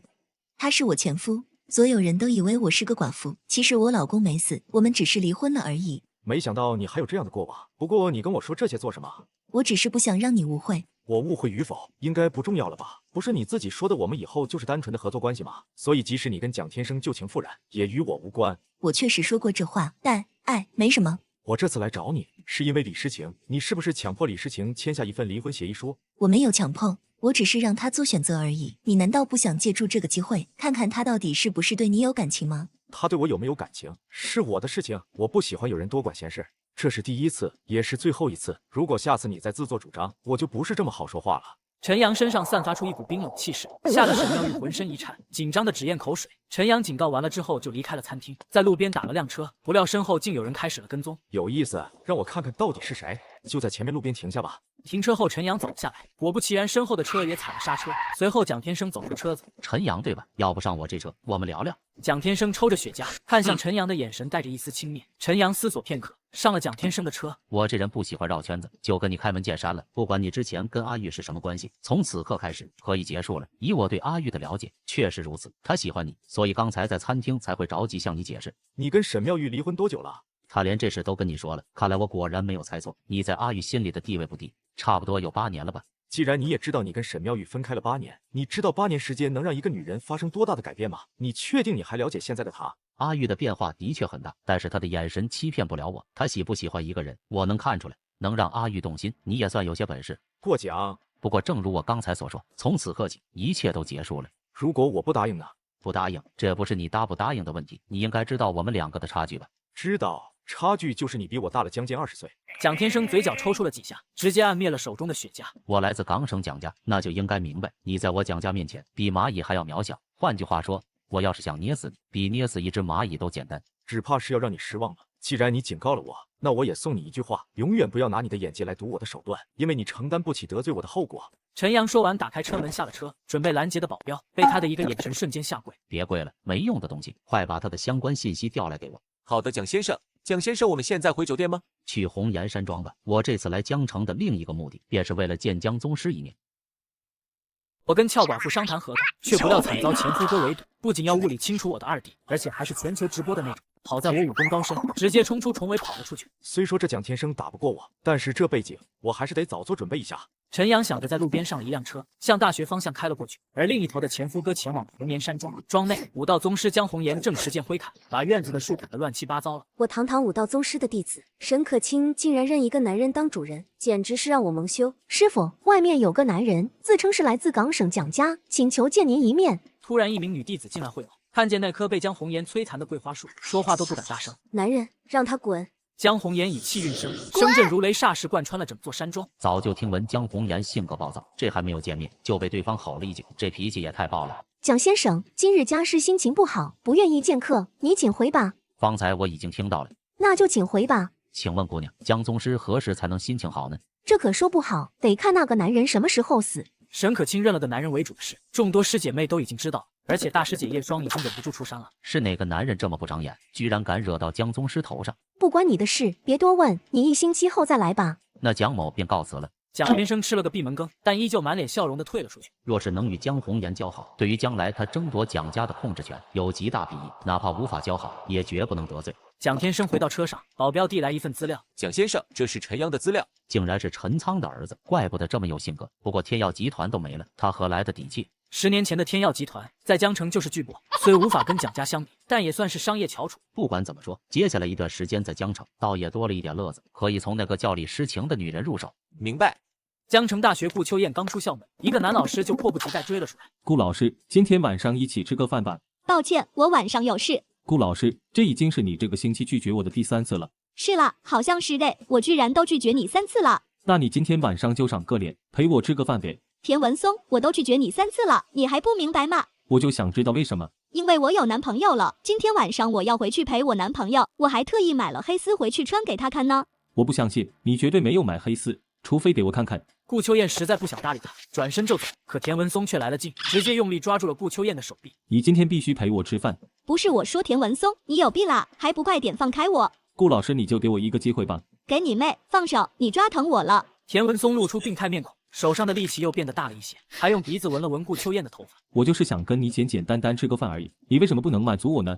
这家伙居然如此的病态！你好，需要代打服务吗？就在两人僵持的时候，忽然一道人影出现在旁边，看戏一样看着两人。你他妈谁呀？我看你抓的这个女人好像不是很配合，所以才问你要不要代打服务。只要100万，我绝对帮你把这个女人治得服服帖帖。100万，你怎么不去抢呢？恭喜你猜对了，打劫！面具男说着，直接从背后掏出了一把刀子。今天怎么竟遇到奇葩事了？一定是出门的时候忘了看黄历。你知道老子是谁吗？就敢打劫？我管你是谁，不想死就把身上的钱都交出来。我交。田文松假意妥协去掏钱包，然后猛地上前一招飞虎掏心。小丫，2秒钟后，田文松非常流畅的被面具青年踩在了脚底下，手中翻着他的钱包，随后把里面的现金全部抽出，把钱包扔回给了田文松。就这点钱，你也好意思找姑娘约会？该不会到时候想让人姑娘付饭钱吧？滚！陈阳说着，一脚踹在他的后腰上。田文松疼得倒吸一口凉气，连忙以最快的速度爬了起来，溜之大吉。顾秋燕呆愣愣的看着面具青年，愣着干什么？自己拿出来啊！不好意思，我身上也没带多少钱，都给你了。谁要你给钱了？黑丝呢？什么黑丝？你刚才跟那人聊天的时候我都听见了。你说买了黑丝要回去穿给你男朋友看。对呀，穿给我男朋友看怎么了？那我就好这口，打劫你一条黑丝怎么了？这年头，正常男人都死绝了吗？送走一个变态田文松，竟然又来一个更变态的，这世界一定是疯了！你确定是打劫黑丝？顾秋燕再次确认道，只好从包包里面拿出了一条新买的黑丝。巴黎世家，我靠，你居然真的买了黑丝！爹！顾秋燕眉头猛地一皱，一下子听出了陈阳的声音。陈阳，你个混蛋！顾秋燕突然大叫一声，伸手去摘对方的面具，果然露出了陈阳的脸。一激动就露馅了，看来以后戴着面具的时候还是应该稳重一点。你要死呀！我说顾老师，刚才我可是救了你啊，你怎么可以恩将仇报？不对，你吓跑田文松是一码事，戏耍我又是另一码事。谁让你打劫我的黑丝的？真是可惜，刚才你应该多吓唬田文松的，这么轻易放他走了，真是便宜他了。便宜他以后应该都不会再来骚扰你了。为什么？你别忘了我的身份。什么身份？诗情的老公，杨晨大师，还是傻子陈阳？我是仙医啊，只要在田文松腰上踢一脚，就能让他一辈子直不起来。厉害！顾秋燕竖起大拇指，眼中闪过一丝狡黠，很自然的把包包塞给了陈阳，他则是拿着陈阳的面具包。走的，回家。我这样戴上面具，你能认出来吗？你这样的极品美女，化成灰我也认识啊。我跟你说正经的，能不能认出来？那当然能啊。我也这么觉得，但这就奇怪了啊！既然这么容易就能认出来，为什么我刚才却迷糊了呢？顾秋燕走到了陈阳面前，把面具放到他脸上比划着。现在我隔着这个面具，一眼就能认出是你的脸。我跟少妇研究昆字诀，却不料被妻子堵在门口，而且还让他听见了里面的声音。顾秋燕，你在里面干嘛呢？开门啊！我洗澡呢，马上过来。见陈阳已经藏好，顾秋燕这才前去开门。洗澡洗1个多小时啊！我给你打了10几个电话都没人接。这不是在里面洗得太舒服了，不愿意出来吗？等等，你脖子上怎么会有草莓印？我还在里面听到了奇怪的声音，怪不得你洗澡洗这么久呢，是不是刚跟王子琪那个了？才不是王子琪呢！对，不是王子琪，是你的神秘男友杨晨大师。说真的，秋燕你最近真的太可疑了，还有你的那个神秘男友，我居然每次都能错过。不是你每次都错过，而是你每次看见陈阳都把他当成傻子。我们走吧。李诗情伸出手指，在顾秋燕脑门上弹了一下。顾秋燕委屈的捂住额头。你打我干什么？我害怕，是因为一个人住。可我现在既然都跑到你这里来了，今晚我们就在这睡呗。为什么还要多跑一圈去我那里？李诗情没等顾秋燕同意，直接走了进来。进屋之后环顾一圈。对了，陈阳呢？我怎么没有看到他？陈阳，他在房间里面睡觉呢。李诗情径直走过去推开门，果然看见了陈阳在里面呼呼大睡。秋燕，这不是你的书房吗？怎么给他当卧室了？公寓太小了，只有2个房间，所以你可以让他睡沙发啊。我之前一直都是让他睡沙发的，你就是对他太好了，怪不得最近不听话呢。而此刻陈阳的呼噜声却不合时宜的响起，气得李诗情差点又要冲过去把他扇醒。顾秋燕急忙把房门带上，原来陈阳被一神秘老头喂下一颗药丸，成了一个傻子，被妻子李诗情当成奴隶对待，还每天承受鞭打。不料正是这鞭打加速了陈阳吸收药丸的速度，让他提前2年进化成了药王体质。当陈阳彻底苏醒后，行了行了，他睡着了不是正好吗？你要是真把他给吵醒了，不知道多闹腾呢。他敢闹我就敢打。见2人离开后，陈阳忽然睁开了眼睛，眼神带着一丝嘲弄和冷冽，然后看向书桌上的面具。李诗情啊，李诗情，你果然还是一如既往的无知。那我明天就再送你一个惊喜吧。第2天，李诗情早起去了公司，陈阳来到了顾秋燕面前。别睡懒觉了，我今天邀约李诗情吃饭。什么？你今晚要约诗情吃饭？你是要跟他摊牌了吗？到时候你就知道了，这事还得仰仗你来打配合。我怎么配合？顾秋燕一脸疑惑，陈阳趴在她的耳旁把计划说了出来。很快1天时间过去，顾秋燕按计划找到了李诗情。我告诉你一件大喜事，准备带你去见个人。你要带我去见王子琪，不带我去见你的那个神秘男友了吗？慢慢猜，等会你就知道了。顾秋燕把餐厅地址发到了李诗情手机上，她见状连忙开车赶到。你好，我们预约了3号桌。2位这边请。2位需要现在上菜吗？还有1个人，再等等吧。服务员把2人带到了3号桌，倒好茶水之后就离开了。我说顾大美女，你们这也弄得太神秘了吧？她居然还后一步出场。就在一杯茶水下肚之后，戴着面具陈阳走了过来。李诗情小姐，很荣幸认识你。这陈阳比昨天伪装的更像了啊！顾姑娘，不帮我介绍一下吗？秋燕，这位是诗情，他就是我之前跟你提到过的叶天子，也是我今天要介绍给你认识的人。他就是叶天子。李诗情惊讶地站了起来，眼中充满了复杂的情绪。那天多亏了叶先生，否则我落到血龙王手里，下场不知道会多惨。多谢叶先生救命之恩。没什么，血龙王本来就是我们镇武司追捕的通缉犯，那天还要多亏李小姐帮忙拖住，才让我有机会将他抓捕归案。叶先生，你叫我诗情就好了。李诗情坐直了身体，气质顿时多了几分矜持。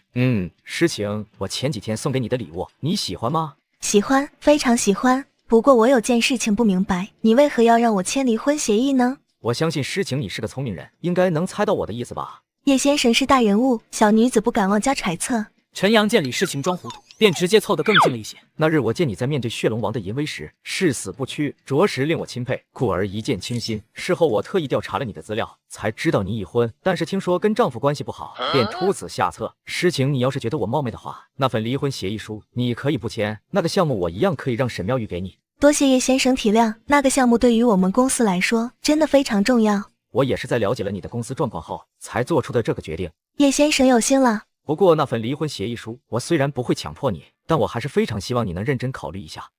我会的。李诗情微微颔首，心中早已心花怒放，媚眼如丝地看了过去。一顿饭吃完，3人决定再到处逛逛。按照提前商量好的，顾秋燕故意给2人递出话题。陈阳跟李诗情是越聊越投机，却不料碰到了一个计划之外的人。李诗情小姐是吗？我是李诗情，怎么了？自我介绍一下，我叫阿成，能单独跟你聊聊吗？抱歉，我没时间。只耽误你一会时间。兄弟，哪有你这样搭讪的？人家姑娘都已经拒绝你了，你还继续纠缠，真不礼貌。陈阳认出了阿成，就是之前跟在蒋天生旁边的一个保镖。你不用管我是谁，总之奉劝你一句，以后跟女孩子搭讪的时候不要太唐突了，否则会惹人反感。我不是来搭讪的，而是想找李小姐了解一些情况。什么情况？关于你老公陈阳。听见陈阳这个名字，李诗情的脸色瞬间拉了下来，一把推开了面前的男人。我没有心情跟你聊什么陈阳，也没兴趣，赶紧让开。那可就由不得你了。阿成的眼神忽然沉了下，直接朝着李诗情抓来。